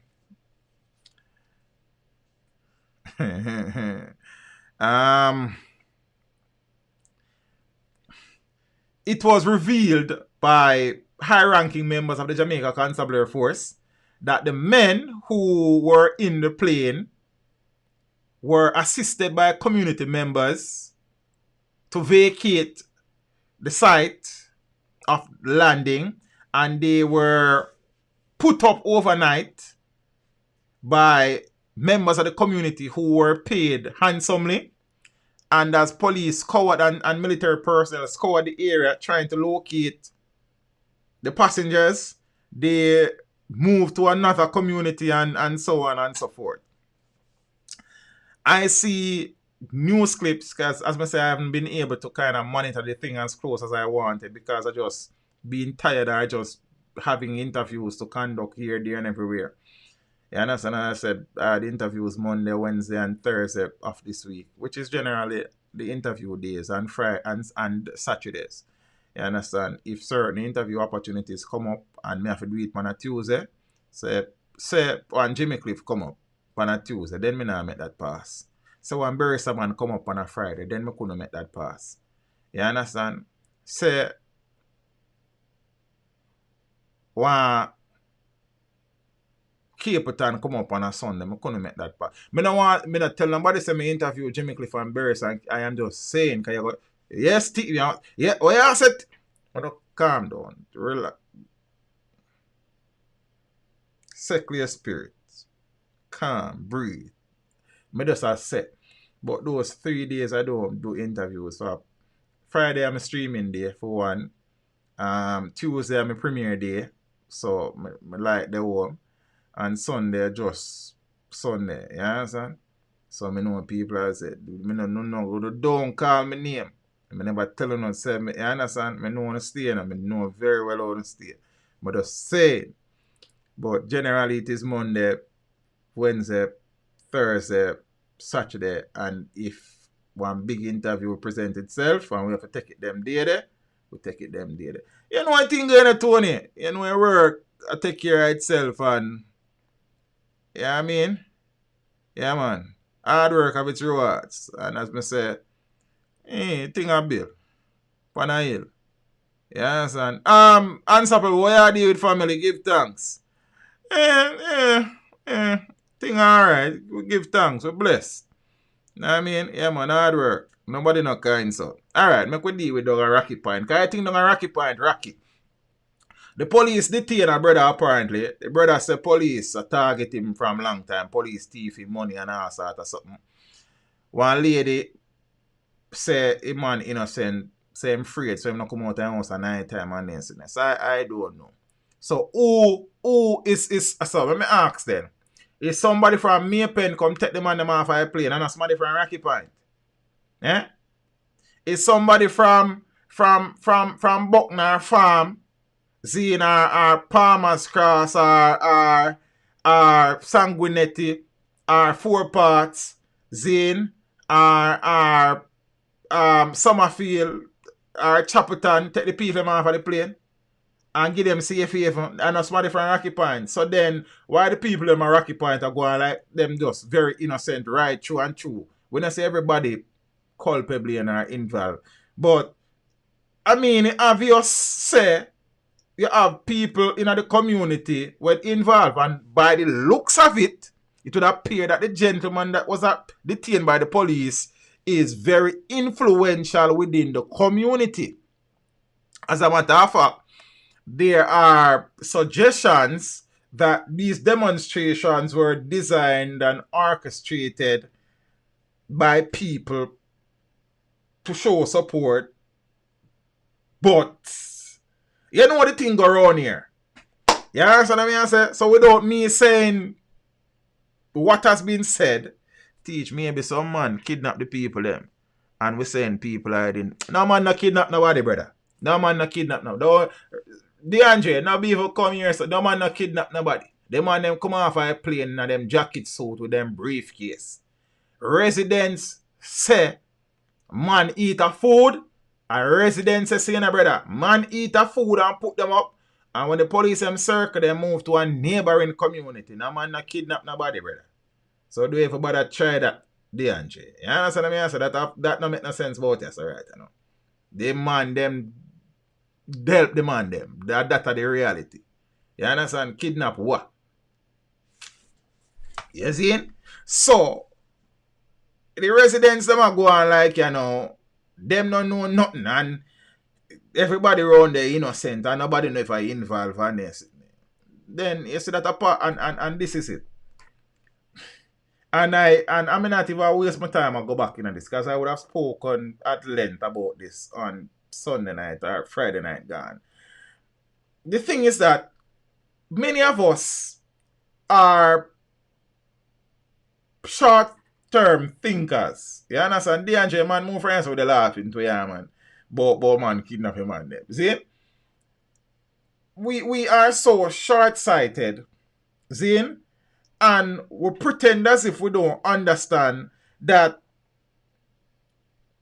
the drug trade and the gun trade is causing Jamaica to bleed at the seams daily.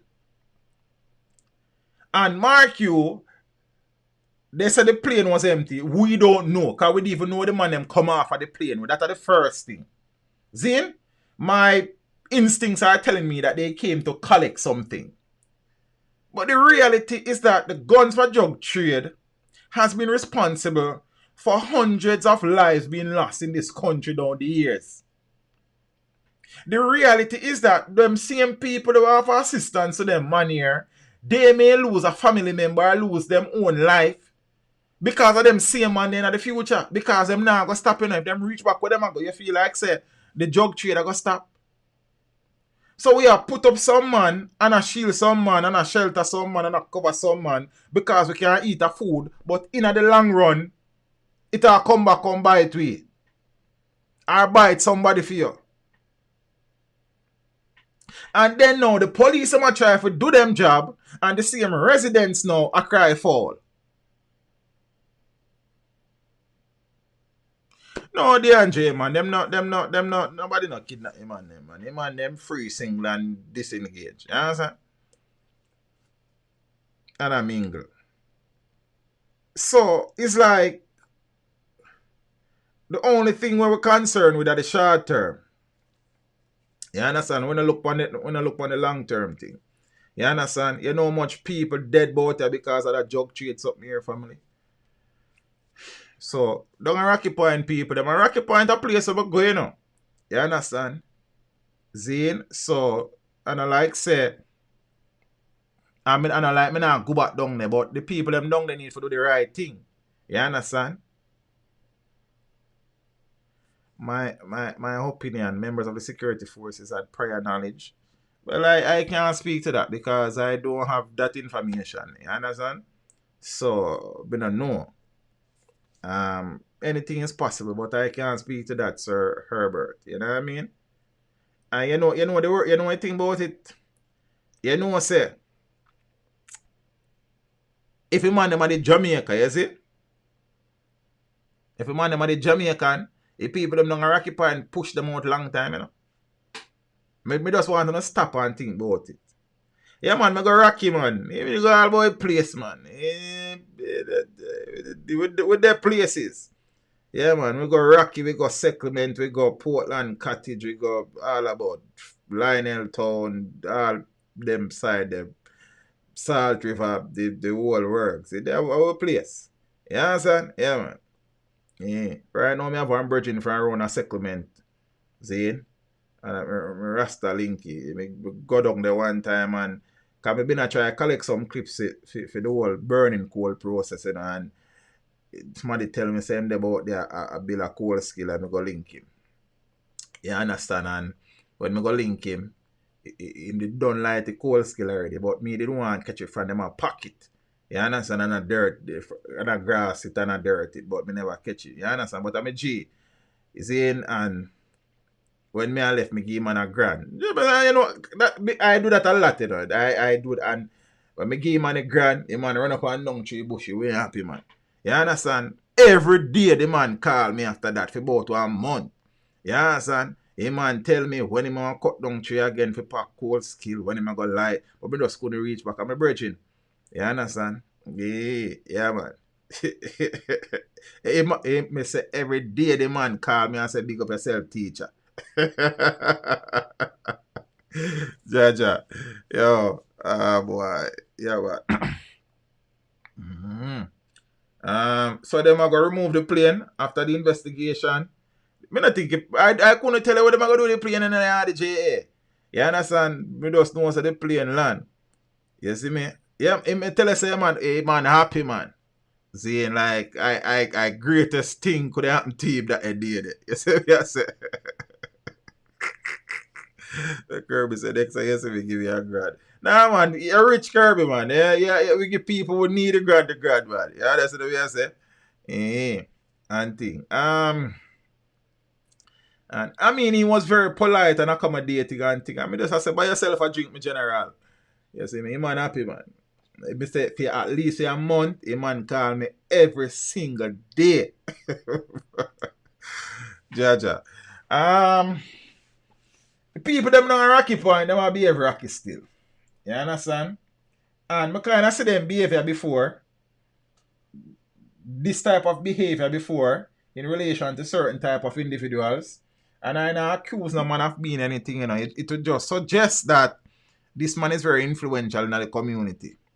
You see? So, our general name again. I don't remember my name because it's been a minute. You understand? Yeah, man, I go Rocky go buy fish from time to time, man. You understand? We go all about, you know, Kirby, you know what I mean? Yeah, I mean, so, but fish them down a Rocky too expensive. So, I mean, but I go back down and go buy. And then, I want my brethren from the channel send me down to give me a link, you know, but I most money me ever pay for fish, then I suppose me didn't get no link. Then a boat price, me then pay for your fish then. So I don't bother go back. I did buy some portion of fish still, but I don't bother go back because it's an inside link and my pocket sink. You understand? Now go back around there. So you know, the probe continue, I suppose. See? One you go Rocky, then me you go Rocky Scotty, then what happen? Alright, me and Scotty got Rocky Point. You understand what I say? So then alright. Scotty, where brother name when me give $1,000? Where did I bun call? You could ask me my name. Yeah, man, they call me every day, man. After a while, in top call me still. I don't know if you know no credit. You understand? I don't think I'm fighting here. Yo, I some goldfish, them must sell a Rocky, man. I don't bother buy no more fish down there, Rasta. True. Alright.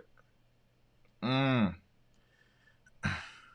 don't remember my name neither, sis, but Alright, so I can move on you know, cause some things. You know, we have been speaking a long time now about the influence of the music on the society. We have been speaking about the influence of the music on our very impressionable kids or children. Many people get very hot under the collar when these topics come up, and so we have blamed the artists them, and the artists them, you know what I mean? Is the artist music is just a reflection of society and all of them something there. You understand? And thing. So I do if you know Rasta. Watch her. The Prime Minister has addressed the situation to some extent, I suppose. PM says some recent music degrading Jamaica's culture. Then, true words have never been spoken. I know some people will get under the collar and them say politicians for go and them fight against the music. Then me I go say it too. Burn Cold Skill and Broke Rock Stone. See? Surplus, what go on, brother? Big up yourself, you know. See? I think Surplus is Mr. Education. So if I think them and their artists, them and their actor, them and their comedian, them and their everything in the creative arts. You understand what I say? Teacher is a chopstick. You there right here, so now I say my lip chop up. You there, so man. So Prime Minister Andrew Holness has lashed out against the violence-laced music being produced in Jamaica in recent years, stating that it is degrading the island's culture. The Prime Minister also hailed roots reggae artist Chronixx for producing violence-free music and said the government will pay more attention to the creative arts to ensure the quality of the culture is maintained. Interesting statement. I guess I got to see some man with some YouTube video topic. Prime Minister Andrew Holness going after DJs. DJs are in trouble. Like, I don't know how they do it. It's strange. Sir. In the last few decades, our music has been overtaken by violence. By the music we are producing, we are devaluing our culture, which is a very important asset for our economic development. He was addressing the opening of the Jamaica Stock Exchange Regional Investment and Capital Markets Conference, where Chronixx, backed by acoustic guitar, performed a few of its songs, including Majesty and I Can. Now, commenting on the state of Jamaica's music today, the Prime Minister noted Chronixx came and he sang, and not one of his lyrics had to do with anything about violence. He's one of my favorites. I listen to him all the time. Only said that Jamaica's music had become anthems for progressive thinking, freedom and resistance, and that elevated the country in the eyes of the world. You know, me interviewed somebody the other day and they said that Jamaica is the cultural superpower of the world. Don't underestimate the power of that statement. I don't remember who, I'm not calling the name.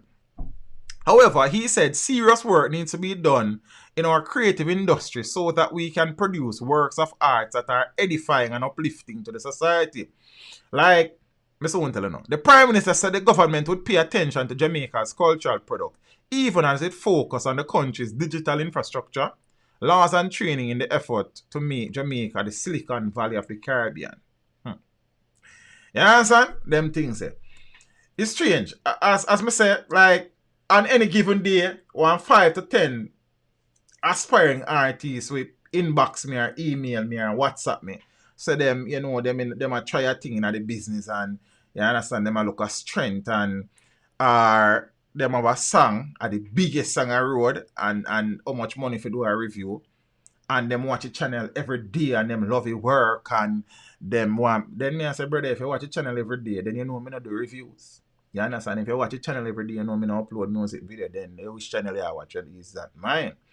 And then, even if me just say, alright, but if I go listen to a song, for give a man a feedback. Most of the song them are gone and bang out head back and a girl. Then me not depend on that family. So even if you ask to teach them, I want you listen to a song for me and give me some feedback. Send a good song, come give me family. You understand what I say? Me can't call 5 songs off of me pick 5 songs when me get out about 1,000 songs from me. I do that YouTube something where actually makes sense. That is just a reality. Because every man is gun and girl and dagger and sex and... Come on, man. I don't think he just noticed in a cookie. I guess him just decide to talk about it.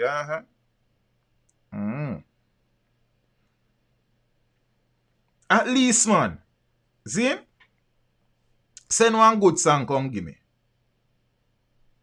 And again, publicly, I do not review songs. I do not upload videos. You understand? So, it no matter how much money I pay me, me not review songs, me not upload videos. Yeah, me even have it in my description for my WhatsApp. I do not do these things. You understand? Teach them, you know, me have a local artist where I come out and how much you charge. Me not charge money for interview nobody family. You understand what I say? Like, it is just every day. Like, you don't even understand the things we deal with on a daily basis. You see what I say? Sometimes you go through your Instagram inbox and you will have you get 150 to 70 message for the day. Zine, and 55 of them have to do with me I look at strength. I mean, I issue with a man I look at strength, but if I look at strength, come with something strong. You understand what I say? Give me one good song. So at least me can put it on my WhatsApp status. See? I be a crappy man them and the brother, and then the man them go vex, but I truth. You see me I say? Me can't remember ever receiving a song and me say, yeah, that song, even though me not do upload, or even though me not do reviews, that song has some potential. Me drop it on my Instagram. Me drop it on my WhatsApp status. Me put it on my Facebook page. Nothing. I don't want that straight. Man, go on here, man. And the next thing too, I no disrespect, and everybody an artist neither. God, man. Yo, never mind, cause me no want people to say, but it's just the truth. And me have to live through it, you know. You understand? And me have to live through it. Every day. Me sound better than some of my man them. And me a worst artist ever. A worst singer. And me can voice compared to say. It's like, just no man. And then a man feel like, yeah, this is my violate him. You understand? And then all of we artists, man. Then me an artist. You see me? Christ.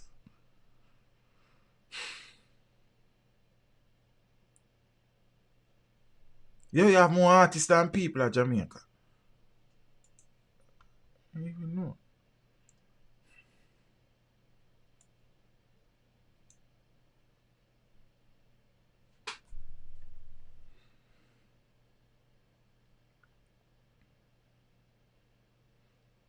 Right now, me about 250 and already WhatsApp message. I mean, know about 150 of them are artists. But I look at straight. Then give me a good tune, man. I can't say alright.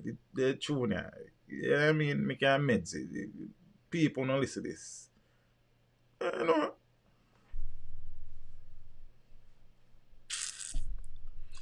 A baby good enough, family. Yeah, man, the baby good, man. Give thanks, man. I appreciate you asking. You know what I mean? Him good, man. I try to walk before him creep. I don't know who send him now, you know. You understand? All he want to do is stand up. And nothing else, not that team thing there. He man want to walk before him. I say, Bridget, you try fast track things, so take your time, man. You understand? With the rum foot them. That's a I say your foot then even good. Then what you do? Alright, ready or no? As I say, I never get a chance enough. Well, one time I say me, then one next time I say me I do it, then I run out of time. Yeah, son. Yeah, man, all them man that did is they want to sit down up or they want to go up, they want to turn up. Yeah, man, they are the same thing there right now. So, teacher, me can't leave the line. If you want a strength, you have to come with something strong. Yeah, man, do your thing, man. Anonymous, thanks for the contribution. Really and truly appreciate it. You understand? The person will just tip me. Then give me their name. See me? So, but you know me can't see it just to see them know. Even though people in the stream not see. But I not load up on nothing. Because if you tip anonymous, it means so no one nobody know the name. But Sir Bert, big up yourself. Nah, keep my secret about it. A joke. Describe a good song. First thing, a song has to be lyrically, it makes sense. You understand? It has to be, the vocal has to be in sync with the rhythm. That's a one. You understand? The voice has to be something where and hurt the ears. You understand? So are them things that for me a good song. One song where my ears are alright, that's one. Secondly, is a song where a man now drop off a rhythm, drop on the rhythm, drop beside the rhythm. You understand? And the lyrical content of the song are something where, you know what I mean, appeal to my heavens. See? Then me grow up every man a sing about girl and gun. Then come on, brother. And if you know me, I know all my meds they know. Then you know so certain things are gonna fly from. You understand? So if you send a song, come give me now me here. Wine girl, wine girl, wine girl, wine, wine girl, wine pan time, man. Go on here, man.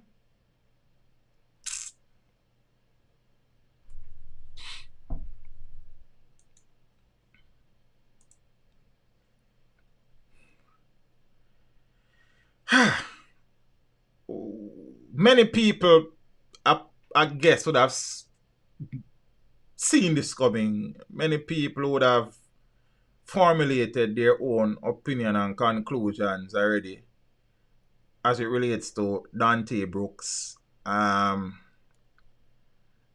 Brooks had the opportunity, had the resources to pursue any positive, uplifting thing he wanted. He had the resources, if the academics were there to support it, to attend any tertiary institution he wished. You understand? To acquire any skill set he desired. He lived in opulence. He had everything at his disposal. But he felt more comfortable in cassava peas. He could have become anything he wanted to become. But apparently he was more desirous of being a thug. Zane? And I remember when this story broke and the sequence of events that were shared were that the youth was in cassava peas and him and some man have something, and apparently his father go down there and box man and man go for gun and shoot off his father. And the whole thing kind of spiral out of control apparently. And I remember saying that the father should shoulder some blame because, one, first thing the boy for the yard. See? And him and man, they are peace. And you say peace at your place. I know some people will get vexed now, but you know me not care now. See? Peace at your place. And you go down at peace. You understand? And you going down to peace, man, end up get box. Say if peace at your place and this is your youth and a man have a thing. Your stature in the community now shouldn't tell you say you need to de-escalate the situation and sort out the thing and bring the boy going yard. Yeah, man, I think the mother was living overseas at the time. So the child was between his grandmother and his father. I think. I don't remember the details of the part, I think. There. See? I say at the time, you know, and I remember very well, I say at the time, so the person who should then get the box is the boy. And can't go your yard. But my father went there and allegedly box a man. Man go away, come back with his gunshot fire. My father up take himself, got Constant Spring Police Station, and apparently one thing led to another, apparently.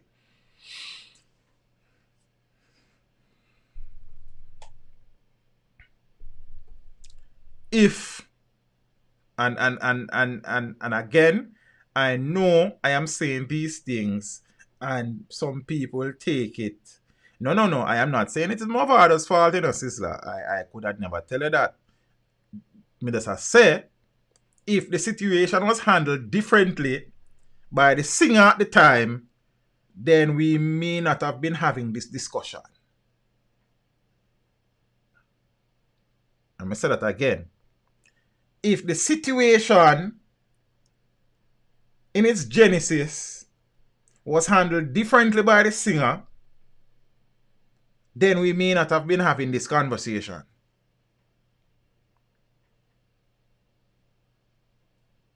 And that is my belief. I could be wrong. My father's son found guilty of murder. And it's sad. You understand? This is nothing to celebrate. It is sad. See? Here is a youth who had all the means and wherewithal to achieve anything him did want to achieve in a positive sense. But apparently that wasn't his calling.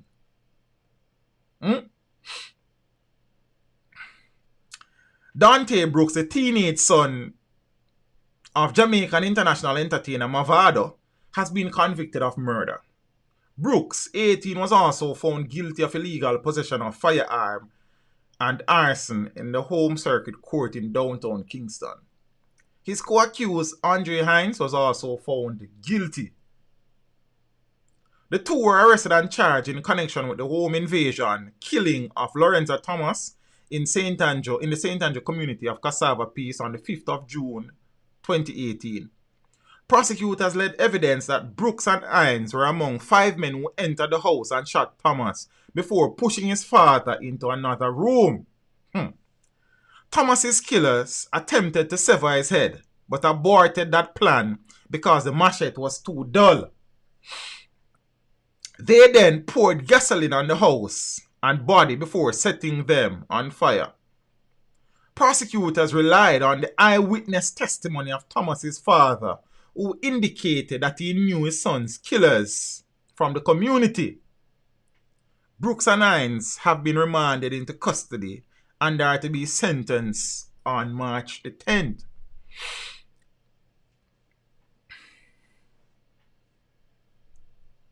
Apparently, during all of this too, the eyewitness told the police that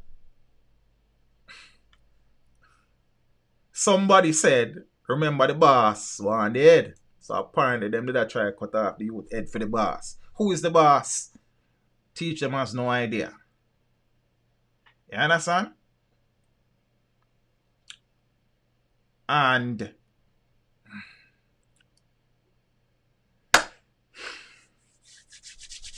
Peter Champagny was not able to pull off this one.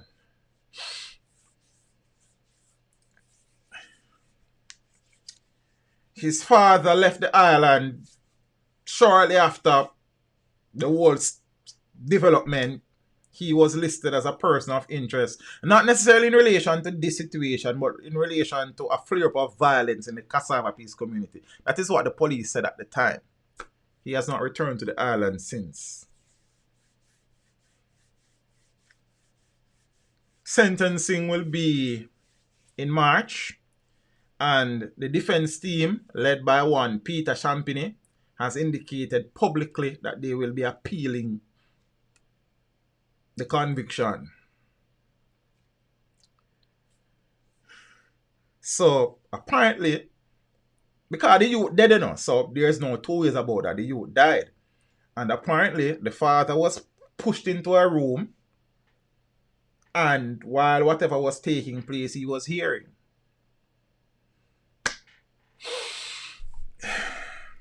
Yes, so I go on, broski.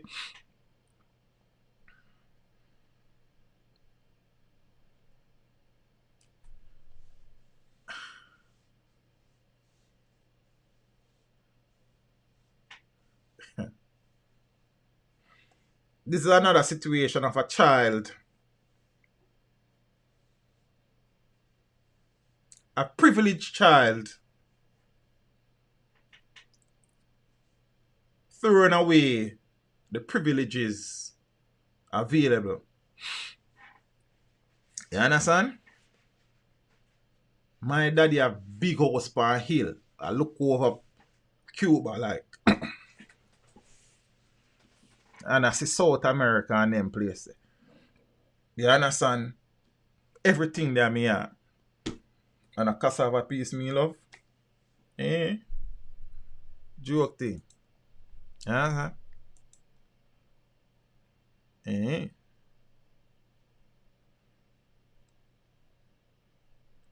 as me say, when the father went down there and whatever happened, and him box the youth, and the wrong man get box. And his son in it for box. Come guy a yard.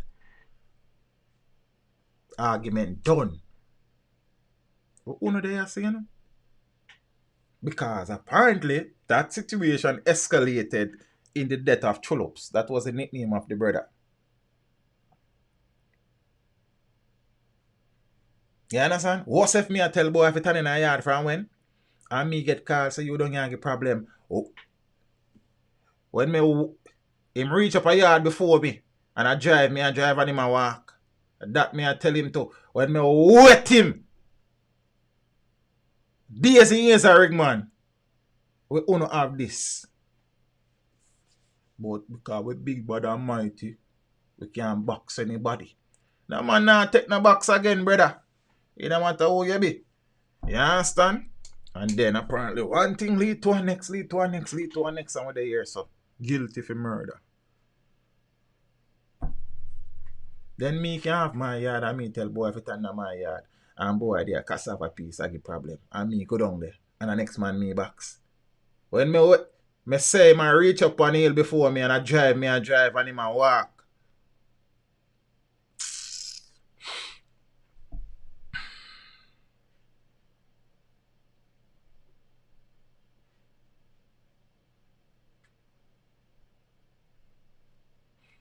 So what them so yeah, said DeAndre should have been tried when he was still a minor.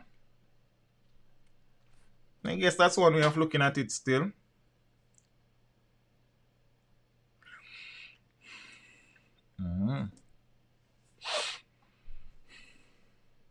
Rambos a teacher so like my father.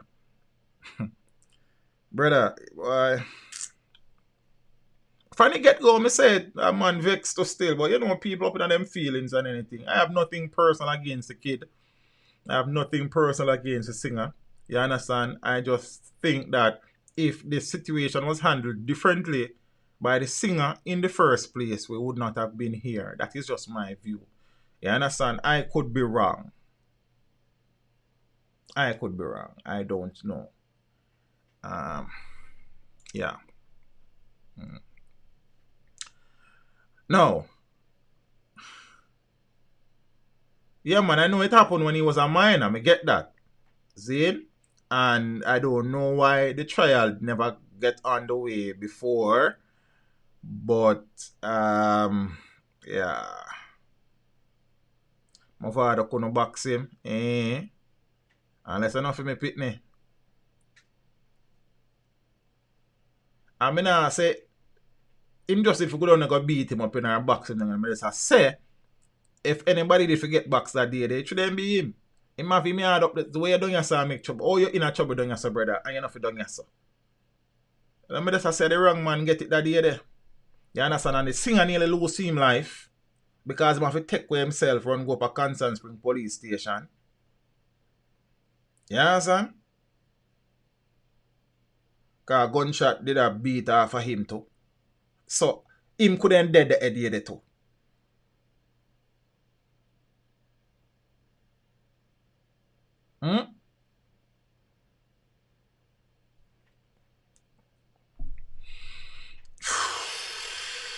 You think sad Rasta. And next look at youth in the country, him life mess up. Because of what? You understand what I say? And as I don't tell you, I don't have nothing against the singer, I don't have nothing against the youth. I don't know the singer, I don't know the youth. I just analyze the situation in my head. See me the point?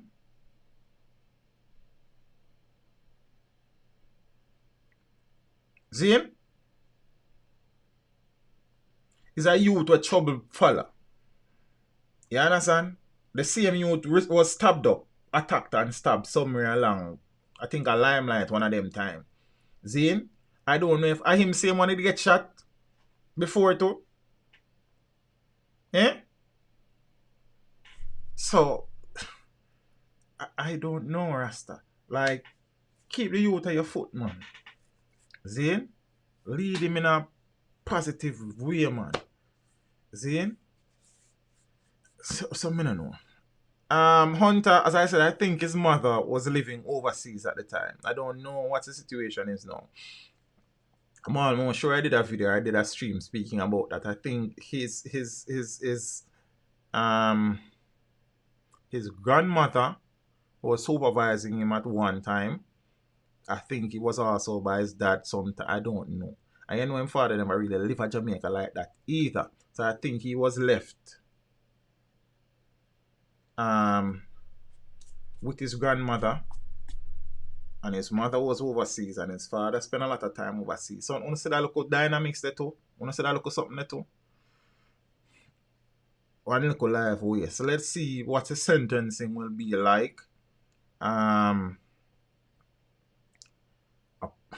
don't know. It just sad. You understand? It is just sad.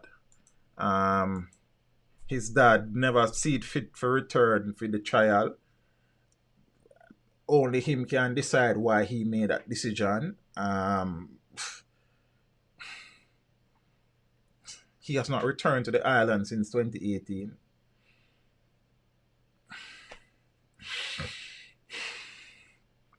The situation is so sad. Every angle you look on it, it gets sadder and sadder. You know so I go on about it. You understand?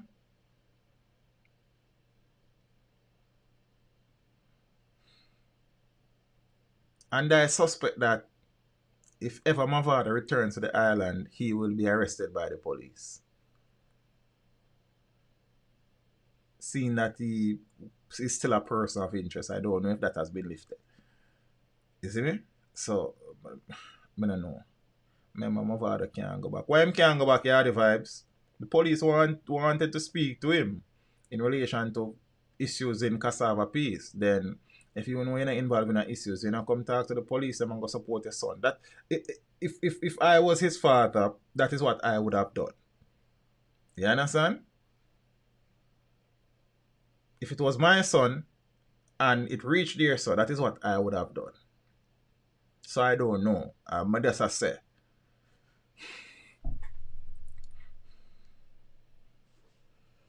He's a citizen of the United States, so that is where he lives. You understand?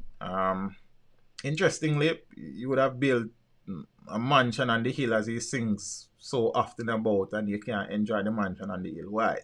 Like, me not understand. The situation is so amazingly sad. You understand? But, you know, people are get offended and take everything personal and now look on the thing and call it as it is. The man have one of the biggest house in the country up on the hill, and you can't enjoy your big house up on the hill. Why? Your son is facing a murder trial, and not even one day you can turn up in the court to offer moral support to your son. Your son has been incarcerated for 2 years, and not one time you can visit the island to visit your son in prison.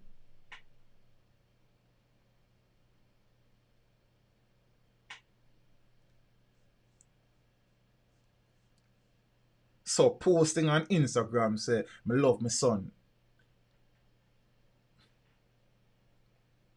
I Instagram love that family. You understand what I say? Singing a song, how much you love your son. A song love that family. The thing really sad in the people. Me want to look on the thing, and the thing is really sad. Every angle you look on the thing just really sad.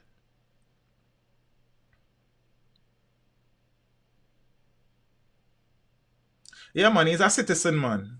Empress Nadine, I am absolutely sure that he's a citizen of the United States. You see me?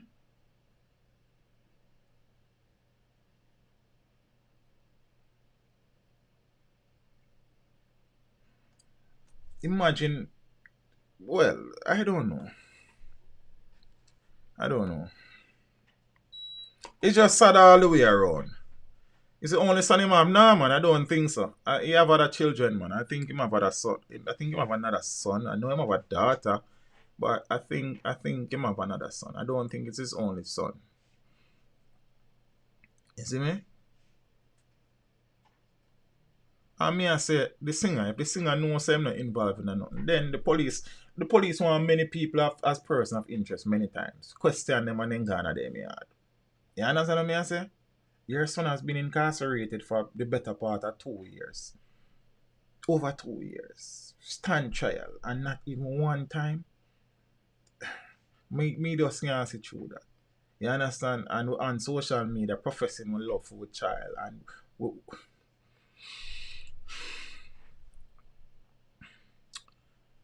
alright. I'm done with this. What's me say? Nothing against the singer, nothing against the young man. I just felt that, opportunity wasted again. As I said, here's a child who could have pursued whatever he wanted to pursue. You understand? In a positive sense, because the resources were there. The resources are there. You understand? But I suppose we live and die by the choices we make, innit?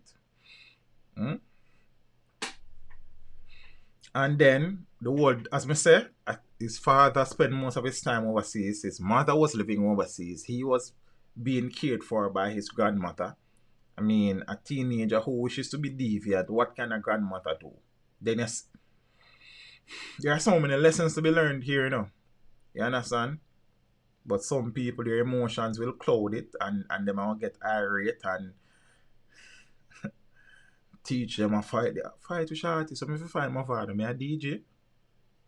You understand? When I love that. What you mean I love dancer? And music can help me feed my family. What you mean? Me not understand that. But anytime you speak the truth, anytime you speak your truth, let me say my truth. Anytime you speak my truth, then people get offended because you're not supposed to talk about them artists and I mean the artists when not even pass my road and even see them, and I like them and the artists are friend, Many of the people when you see on social media defend them artists. The artists wouldn't even yell them a road in the family. You understand what I say? But you can't talk bad about a man artist because of them God. Then that don't make no sense. I'm always tell people, I tell people this long time and I true me stop say, we as fans are sometimes responsible for the follies the artists do. You know why? Because we are the one who sit down on social media when them do crap and support them and defend them and fight tooth and nail and threaten some man say you kill them and man figure this them mother and that them mother. Instead of you say yo I'm an artist. You know I'm an artist, but that wrong brother, fix up your thing. How much are we do that? You understand? But then we know we stroke the artists them ego. You understand? And them feel like them bigger than the thing now. Them bigger than the system. Them bigger than everything. Because we have so elevated them on a pedestal. And they feel infallible. And we, many times, indirectly influence them youth in a folly. Because no matter what them do, we defend them. No matter what them do, and as somebody talk, you're running upon them and them figure S them mother and them for this and your B-boy and let me see your road and inside you said, yo singer or yo my DJ. You understand? And dying support. But that wrong. We not do that. We prefer kill a next man for artists. Zane, a long time I preach them things about it, You understand? But man, yo, teach them to fight the music and teach them to fight the art. How me if fight the artist? Me artist?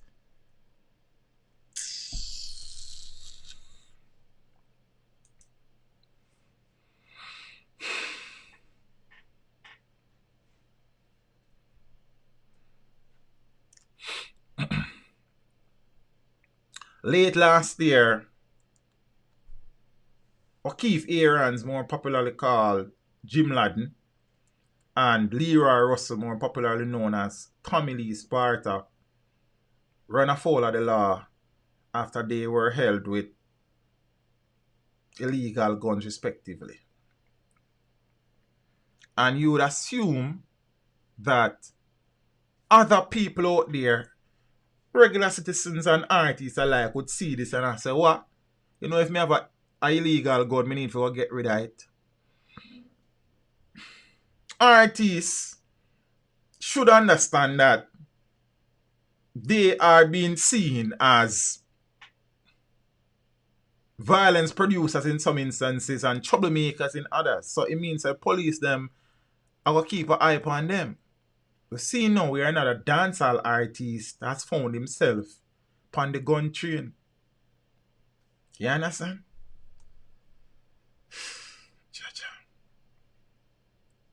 I'm going to show you the irony in something on hold on. So I did the video this morning, but this youngster on screen, 25-year-old. Dancehall artist Rytikal charged with illegal possession of firearm. So Eastside Rising Star Rytikal was arrested and charged for illegal possession of firearm and ammunition at 8 Miles Bull Bay yesterday.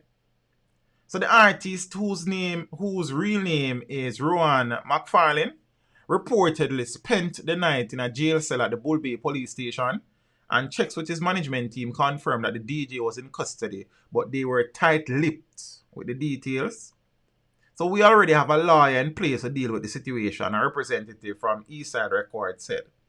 So reports from the Ellison Road police are at about midday, police were on patrol in the community when McFarlane, 25 years old, was seen acting in a manner that arose the suspicion of the lawmen. He was questioned and his car searched, and a Taurus .380 pistol with 12 rounds of ammunition found. He was subsequently arrested and charged. He's expected to spend the weekend in jail. You understand? So Rytikal, who is known for singles such as Cookie Jar, King in a War, etc. You understand? Brawling. Like, I never know a song when I'm sing until I do the article and I go look at some songs, because a different music me and meds these days. You understand what I'm saying? So it's the third DJ who has been charged with illegal possession of firearm in the last 4 months. In December, DJ Ladden, whose real name is O'Keefe Aarons, as I said earlier, was sentenced to 4 years imprisonment for illegal possession of firearm and 18 months for illegal possession of ammunition. Both sentences are to run concurrently. So he will serve a maximum of 4 years. Another dancehall star, Tommy Lee Sparta, whose real name is Leroy Russell, was arrested on the 14th of December by members of the Jamaica Specialized Operations Unit after a Toyota Mark X motor vehicle in which he was traveling in was intercepted on Auburn Road in St. Andrew and searched, and the firearm was found in his waistband. The firearm, a 9mm pistol, also contained an extended clip or magazine with 18 rounds of ammunition. He is to return to court on the 3rd of February.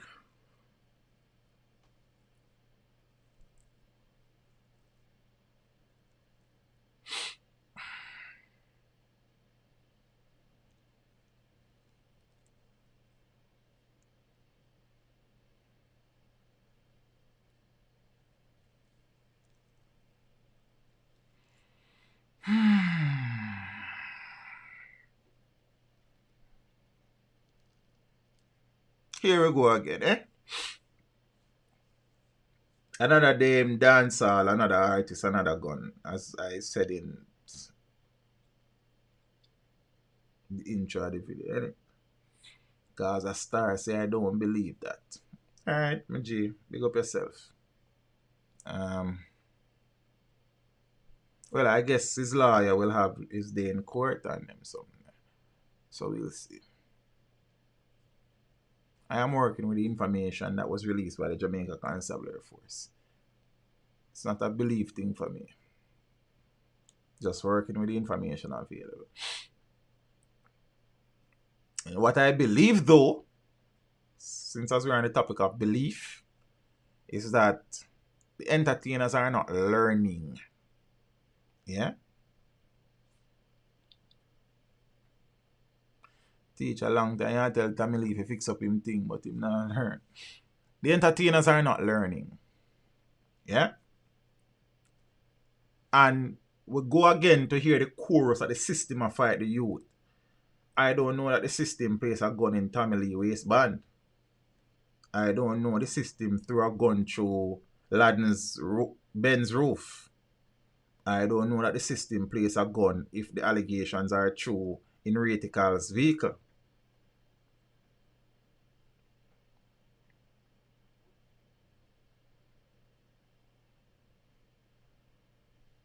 And the myriad of artists who have run afoul of the law and have served time or is serving time. But we have made this excuse for entertainers for years that the system of fight the youths, the system of fight the youths, the system of fight the youths. And when me come here, come tell us that the youths them a fight themselves, yo, teach them a fight artists and teach them a fight dancer. No system now fight no youth. The youth them a fight themselves. So much time I tell them there's something there. How much time I tell them there's something there?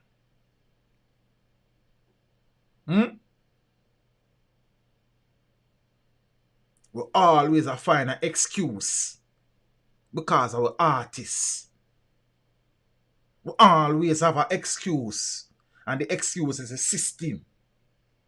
Because our artists. I say people out here, you know. I say, yo, murderers for go prison for years, you know. But if your artists get involved in a thing, yo, the system will find my artists. Then the artists not part, no, a citizen in a country to them, I don't understand.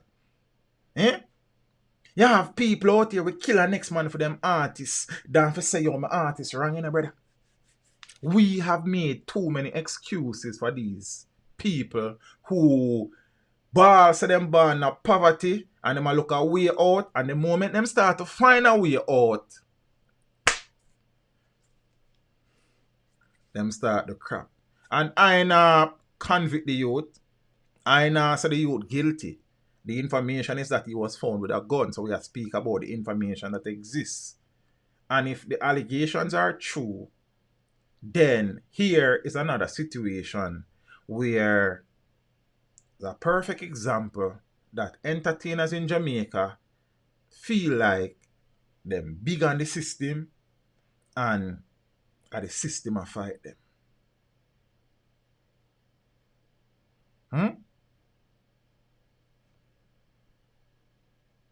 You understand what I say? Here is a youth we start get some traction on the street. I know some people say them don't know him. I am familiar with the name, I never know none of him song.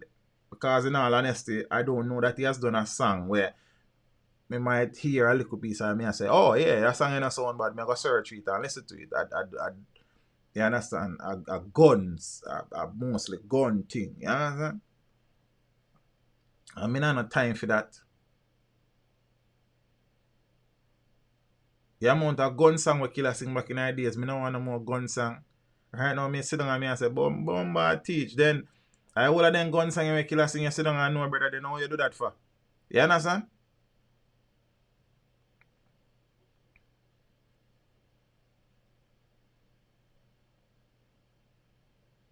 Yo, hear me I say, man.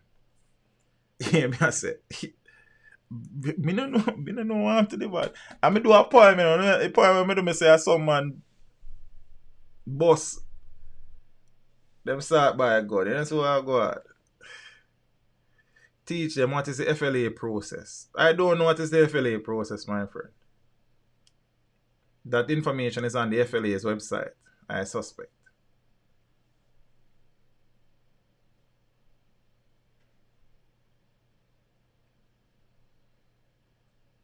And brother, you don't need to spam this chat. You asked a question, I saw the question and you have responded. Bless. Now, the DJ was arrested yesterday, that is Thursday, the 28th of January.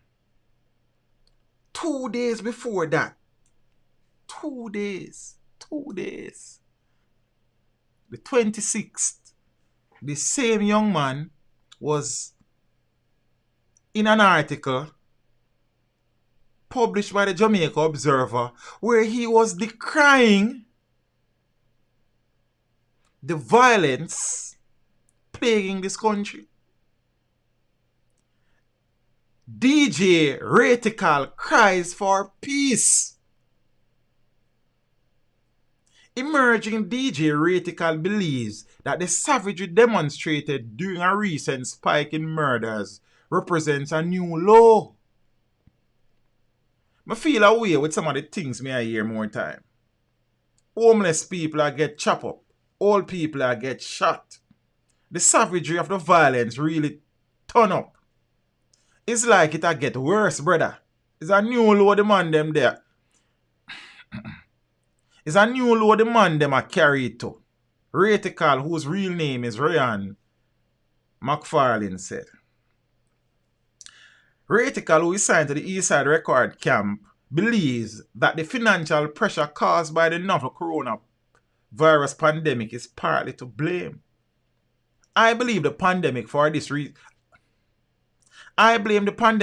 recent crime surge because the rising unemployment and financial struggles create a pressure cooker situation where the people quicker for resort to violence to solve their problems. The people them can't hustle, them can't party, and the poverty just increase, he explained. Jamaica is currently experiencing a 13% increase in murders for the period January 1 to 22nd when compared to the corresponding period last year. Now, Rytikal, who has recorded hardcore lyrics, said he understands the crucial role that entertainers play. To beat the system, first you have to get into the system. So I know that I can only change things if I have the ears of the people. Then we can teach them positivity in an entertaining way, he said. Rytikal grew up in Erie Castle in St. Thomas and attended St. Thomas Technical High School, and he recorded his first song, Action Pack, on Dean O'Dean Records after graduating. Now, he joined the roster of Eastside Records in 2017, and he is currently promoting a new mixtape that will be released at the end of this month and features songs including Galaxy Brain Part 2, Hard Knock, and Ever Ready. My persistence, dedication, and focus will ensure that I will make it in dancehall. I have my own style.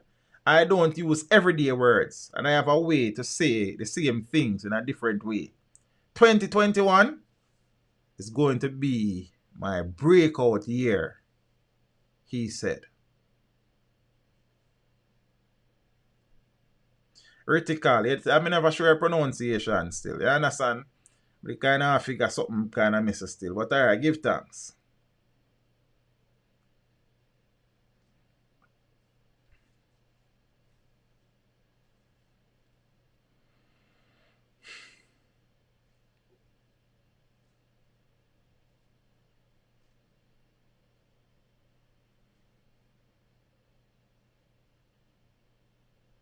Rytikal, okay, so Rytikal, breakout release.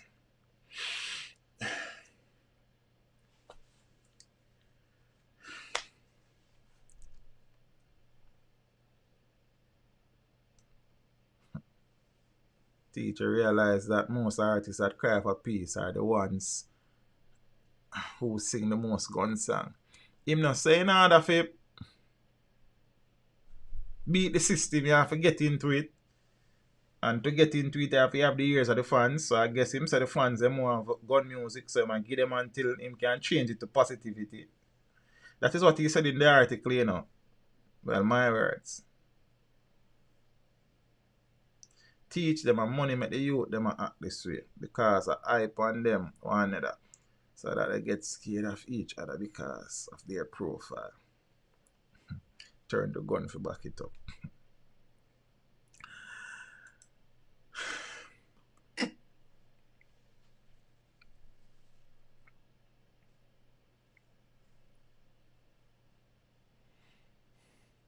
Now, I suppose more information will be forthcoming over the next couple of days. I suspect that he will be heading to court sometime next week, and we'll see what happens. Yeah. Strange, this feeling I'm feeling. Oh, your love, we will always believe in. Though you may think my faith is in vain, till Shiloh we chant Rastafari's name. There was good and evil. I chose good. As a Bantan say. Teach how long it takes to get a league. I cannot tell you, Daniel C. You'd have to contact the FLA for that.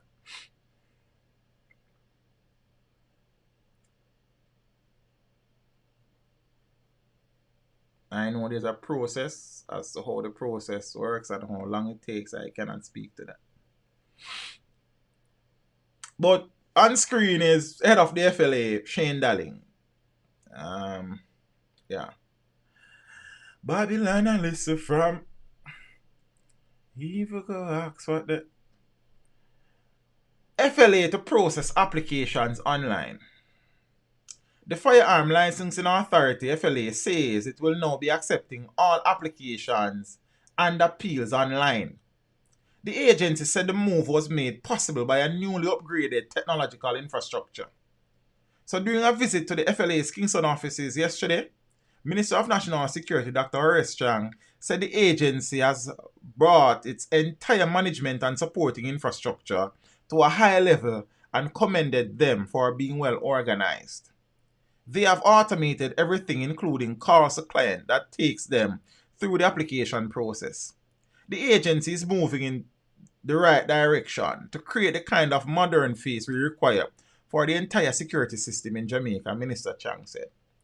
Dr. Chang argued that with the onset of the COVID-19 pandemic and the possibility of being charged with carrying an illegal firearm for failure to license a firearm, the online platform makes it easier to process applications while remaining socially distant. Now, FLA's Chief Executive Officer Shane Dalling added that on average the agency receives just over 3,000 applications per month.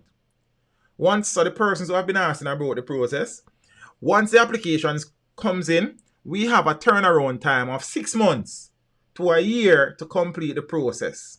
Daniel C., hope you're listening. We have automated the process and there is no online tracking, Dalling said. Now, persons who drop off their applications are immediately informed of their unique ID number that can be used to track the individual's application online. The system also sends an email to the applicant each time there's an update to the application. This ensures that applicants are updated quickly as to whether they are denied, deferred, or approved for a license, he explained.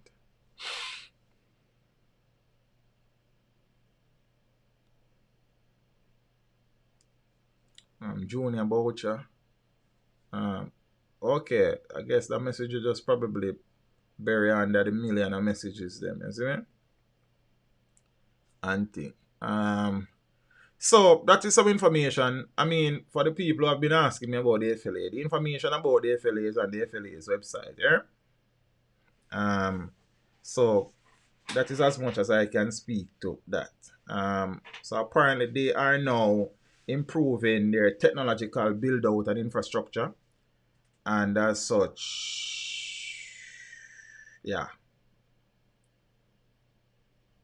we'll see how it goes. So hopefully some of the people who about general trees, okay, just chat me about the message and hopefully I'll be able to do it. The amount of killings happening in Jamaica, it's only right it became a gun country, because no one else 10 persons are dead in 24 hours and we don't expect artists to have. No, brother, I don't expect artists to have an illegal gun, sir. So all if 100 people are dead, no artist don't have an illegal gun. There is no justification, sir. So here we go again. Excuses we are finding, Daniel. Why are we finding an excuse for artists with an illegal gun? Why? You even know if an artist try to apply for your license or a permit? Do you know that he has applied and was denied? I have a Facebook page, but I don't really use it still. So Instagram or WhatsApp, it's easier to get me there. So. You understand? But just send me the message and I'll try. See? Text me now, so at least I know say I use, so I can just shot me a message now.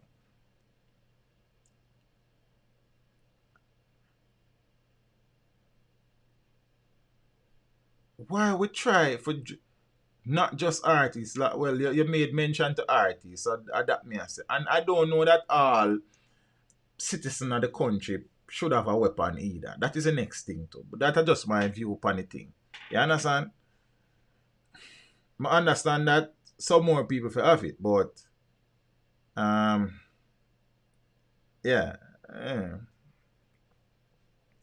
And it's not the first time I see I don't have your number 3216425. The number in the description of every video, fam. The number they will know the number there. You understand? And me go address, like I can't understand, and me go address it, Daniel, where people continue to say that artists being held with illegal guns are because them not get no gun from they not get a license from the FLA. That a rubbish, brother. In the entire sense of it, a rubbish. So if teach them should apply to the FLA for a license, I may not get it, then it justifies them if we take up an illegal gun. That will never happen. That will never happen. So why next man I go feel the need for go do that? And the reality about it, how many artists out there are being targeted by criminals in all reality? Think about it. Yeah, we know, so we have had artists who have died violently in the past to the gun. Zane and thing. But in many instances too, some of them artists they're involved too. That is the truth. You have artists who have died innocently, but some of the man them were dead violently, them involved. You understand? We are making it sound like artists are being killed left, right, and center about here. Me no know of that. Me no hear them the story there. Unless it a go on, I me no know. But there's no justification for an artist to be walking up and down with an illegal gun. It is against the law.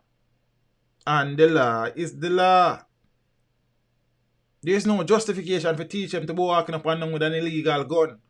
Why? Because it is against the law. And the law is the law. We are always quick to say the FLA this. And we don't know that these men have applied to the FLA and they were turned down. We don't know. So it's like we know so the man them apply up a FLA. FLA deny them and it justifies so them have to get a illegal. We don't know so them apply up a FLA.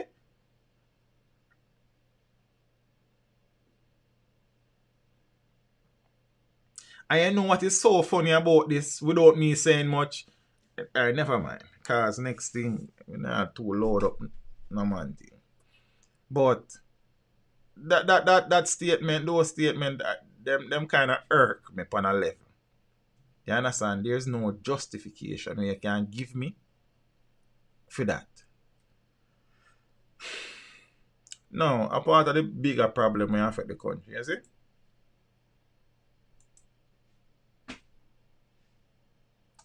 I suppose the FLA and the office of the DPP are easy targets, soft targets. So it's easy to blame them people for everything, I suppose. Like, we can be so unfair sometimes as a people. I don't even know. Like, but I don't. Jamaica continues to rank high on corruption. Wow. I am so surprised. With Jamaica continuing to rank among the most corrupt annually by a global corruption watchdog, Transparency International, local monitoring agency National Integrity Action says it is time the country moves out of the rut. According to the just released Corruption Perceptions Index, CPI 2020, Jamaica scored 44 out of 100 and ranks 69 out of 180 countries. For 2019, the country scored 43 out of 100 and ranked 74, while 2018 it scored 44 out of 100 and ranked 70 out of 180 countries. The Corruption Perception Index ranks 180 countries and territories from 0 to 100, 0 being highly corrupt, 100 being very clean, by their perceived levels of public sector corruption, according to experts and business people. Now, Professor Trevor Monroe, Principal Director of the NIA, said while Jamaica has moved marginally up and down over the years, it has remained in the absolutely unsatisfactory situation of being among the most corrupt, especially at a time when we need to make sure that every dollar counts. Pointing out that Jamaica has continued to tread water beneath the surface of integrity, the NIA principal said the CPI of 2018 saw us stagnant at 44 CPI 2019 showed slippage to 43, and now CPI 2020 has Jamaica scoring marginally improved to 44, with 68 countries performing better than us, including comparable CARICOM states such as Barbados, Bahamas, St. Vincent and the Grenadines, St. Lucia, Dominica, Grenada, which all scored over 50.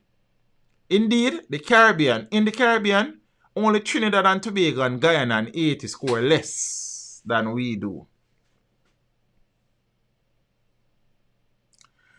I'll still try, Sir Scott. That is not as easy as it would seem, you understand, but I'll try. Corruption continue to plague us. 44 out of 100, 43 out of 100. I mean, there continue to be Auditor General's report pointing fingers of malpractice in many public sector institutions and them something there. So I don't know. Yeah. So there's another thing that is related to Bengal, at the company where get the permission to mine out the Dry Harbour Mountain. And as I shared the situation, the story recently in our stream, but the situation is that they have been given an extension to pay a $40 million restoration bond on its environmental permit. They were granted a 60-day extension. So head of National Environment and Planning Agency, Peter Knight, Peter some boy place there. I don't know if you know them people here. Yeah, man. See me here? Peter Knight fumbled before the Public Administration and Appropriations Committee yesterday as he faced questions about the basis on which Bengal Development Limited was granted a 60-day extension to pay a $40 million restoration bond on its environmental permit. The bond and the environmental permit to mine the Dry Harbour Mountain in St. Anne was due on the 17th of January. But a 2-month extension has been granted by the Natural Resources Conservation Authority, NRCA. Now, failure to pay the bond could result in the permit being revoked or suspended. So why them never revoke or suspend it after them never meet them obligation? Interesting. Alright, watch it. I totally agree with that statement, Sir Lex.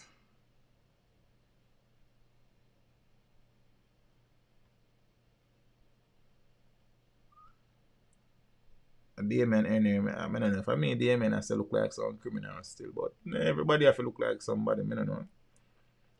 Big up yourself, Damien. Everything good. Appreciate your input. I just assume, say I mean still. You see? Yeah, man. Big up yourself. Heart of love. Peter Knight. I don't know. Like a Peter Knight, Damien attack. I don't know. No. So, as we said, failure to pay the bond could result in the permit being revoked or suspended, but they were given a grand 2 months. Knight told the PAAC that he could not recall the details of the request. This a man at the head of NEPA, you know.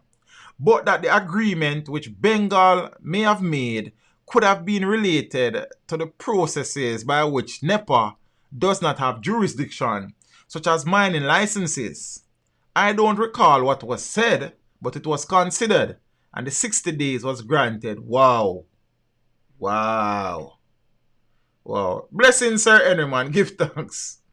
Wow. Peeps, listen this. Hold on, only listen this here.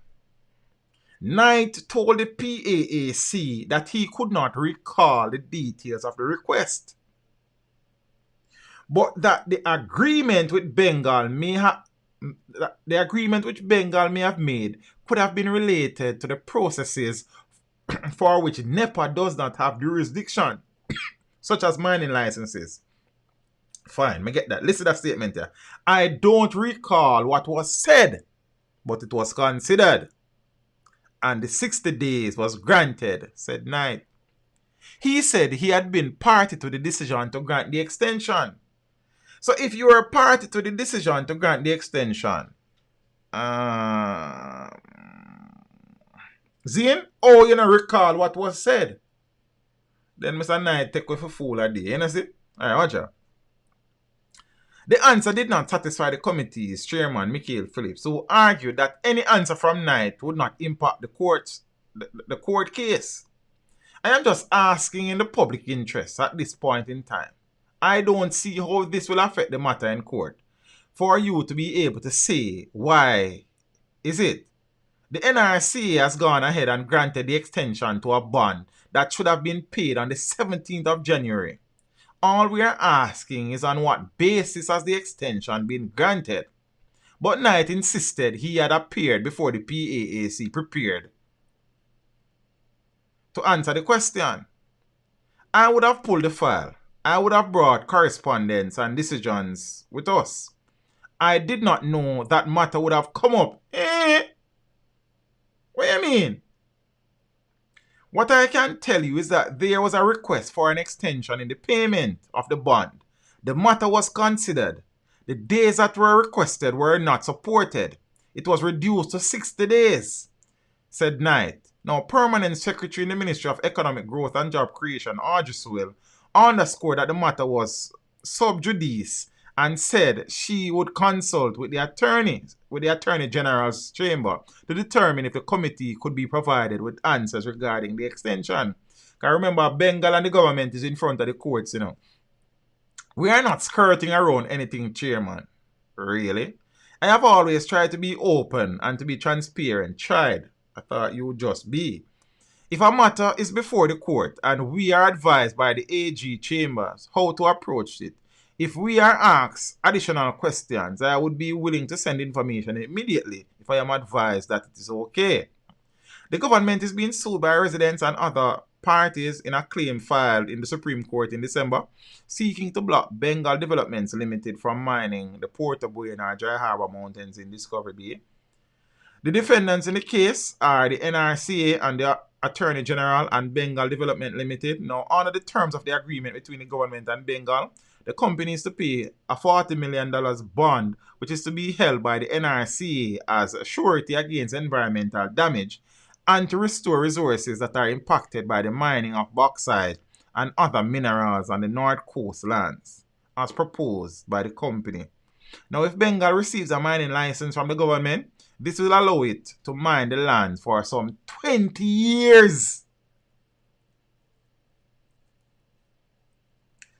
Miss Faye Johnson, I'm a good man. I'm a good man. Thanks for the concern. Where you are going? I'm a good man. You see me? And we not talk about nothing with public knowledge, you know, because I'm always careful of that. It's like, me get information, me have information many of the times, and I always tell you that 100% of the things I speak is 30% of the things I know. You understand? Teach me just hear some Bruce meet in a car accident since evening. You're referring to former Prime Minister Bruce Golding? Yeah? I'm assuming that that's the Bruce that you're making reference. Oh, yes, see it there? Oh, cool.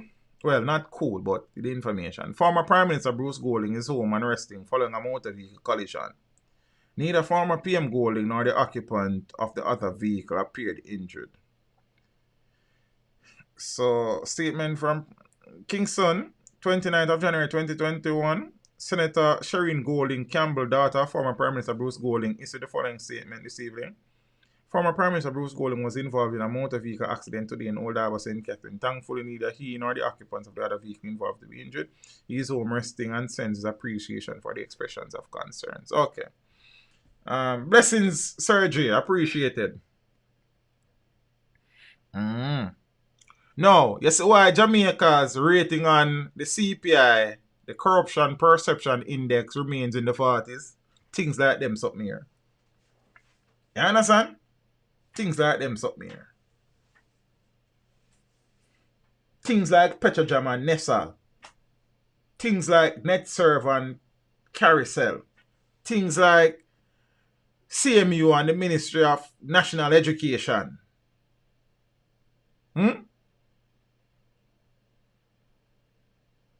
No. And from the first time I hear about this $40 million, you see?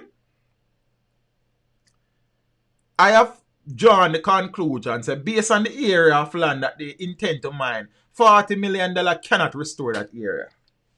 So I'm going to put it out there. $40 million can't restore the area. $40 million can't fully mitigate against any massive fallout ecologically, geologically, hydrologically out there. You understand? Now, if a company is unable to pay that bond, the license can be denied or suspended. They were given 60 more days because the government is intent on mining Puerto Bueno. Well, the matter is in front of the courts. So we'll see. Peter Knight, blessings. But you all are no fool, sir. You understand? We just leave it there, sir. Because right now, a joke thing.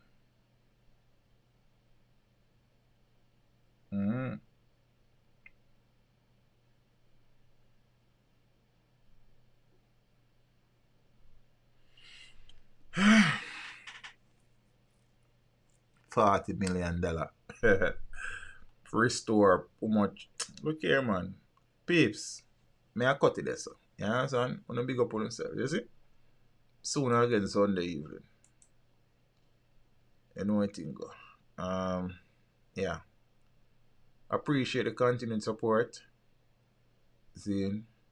And I hope Sunday I come here and I can just do a call-in stream because no foolishness no go on and I have to talk about. And nobody do no foolishness so I have to cuss. And we just hold a reason, hold a vibes and talk about some other things. You understand? And take some call and then say, let me leave, you know. Is in Marlon Brandish, big up yourself. Brandon Lee, manners and respect in a broski. You understand? Big up to the people in the building. If you're here for the first time, well forward. You understand? I know I'm going to hurt some people feelings tonight, but I mean, I don't walk around and hurt people feelings. I just talk about me, see a thing and I eat that. You understand? If you are so offended, then my apologies. I hope you can look into the reason and see the sense in it. You mean that? And that is fine too. It's the White Cooking Show. Big up yourself. Yeah, man. But I just saw it thing go. You understand? We have divergent viewpoints and we will see things differently. You look through your eyes, me I look through my eyes. You know what I mean? We're not going to always see the thing as being green. You understand? Me will see black and you will see green. And those are the things that are peace. Big up on yourself. Sunday, 8:30. Not 8:30, 8 o'clock I should say. Where Scotty was in the stream earlier. I don't know where she gone. She probably gone in her bed. You understand? Sunday, 8 o'clock. As I said, I'm trying to move the stream to 8. And for the last about 4 or 5 streams, I have done it at 8 o'clock. I'm just thinking that, you know what I mean? Half an hour earlier and thing, you know. So, you know what I mean? Peace. Big up on yourself. Interview Tuesday. I don't know what thing go. Another one, I guess. And we'll keep it moving. So, enjoy your weekend. Be careful. Spend some time with the people that mean something to you. Make them know so they mean something to you. You understand? And just give thanks to life. A life for the greatest. You know what I think of peeps. Night. As Donovan says, Sealer.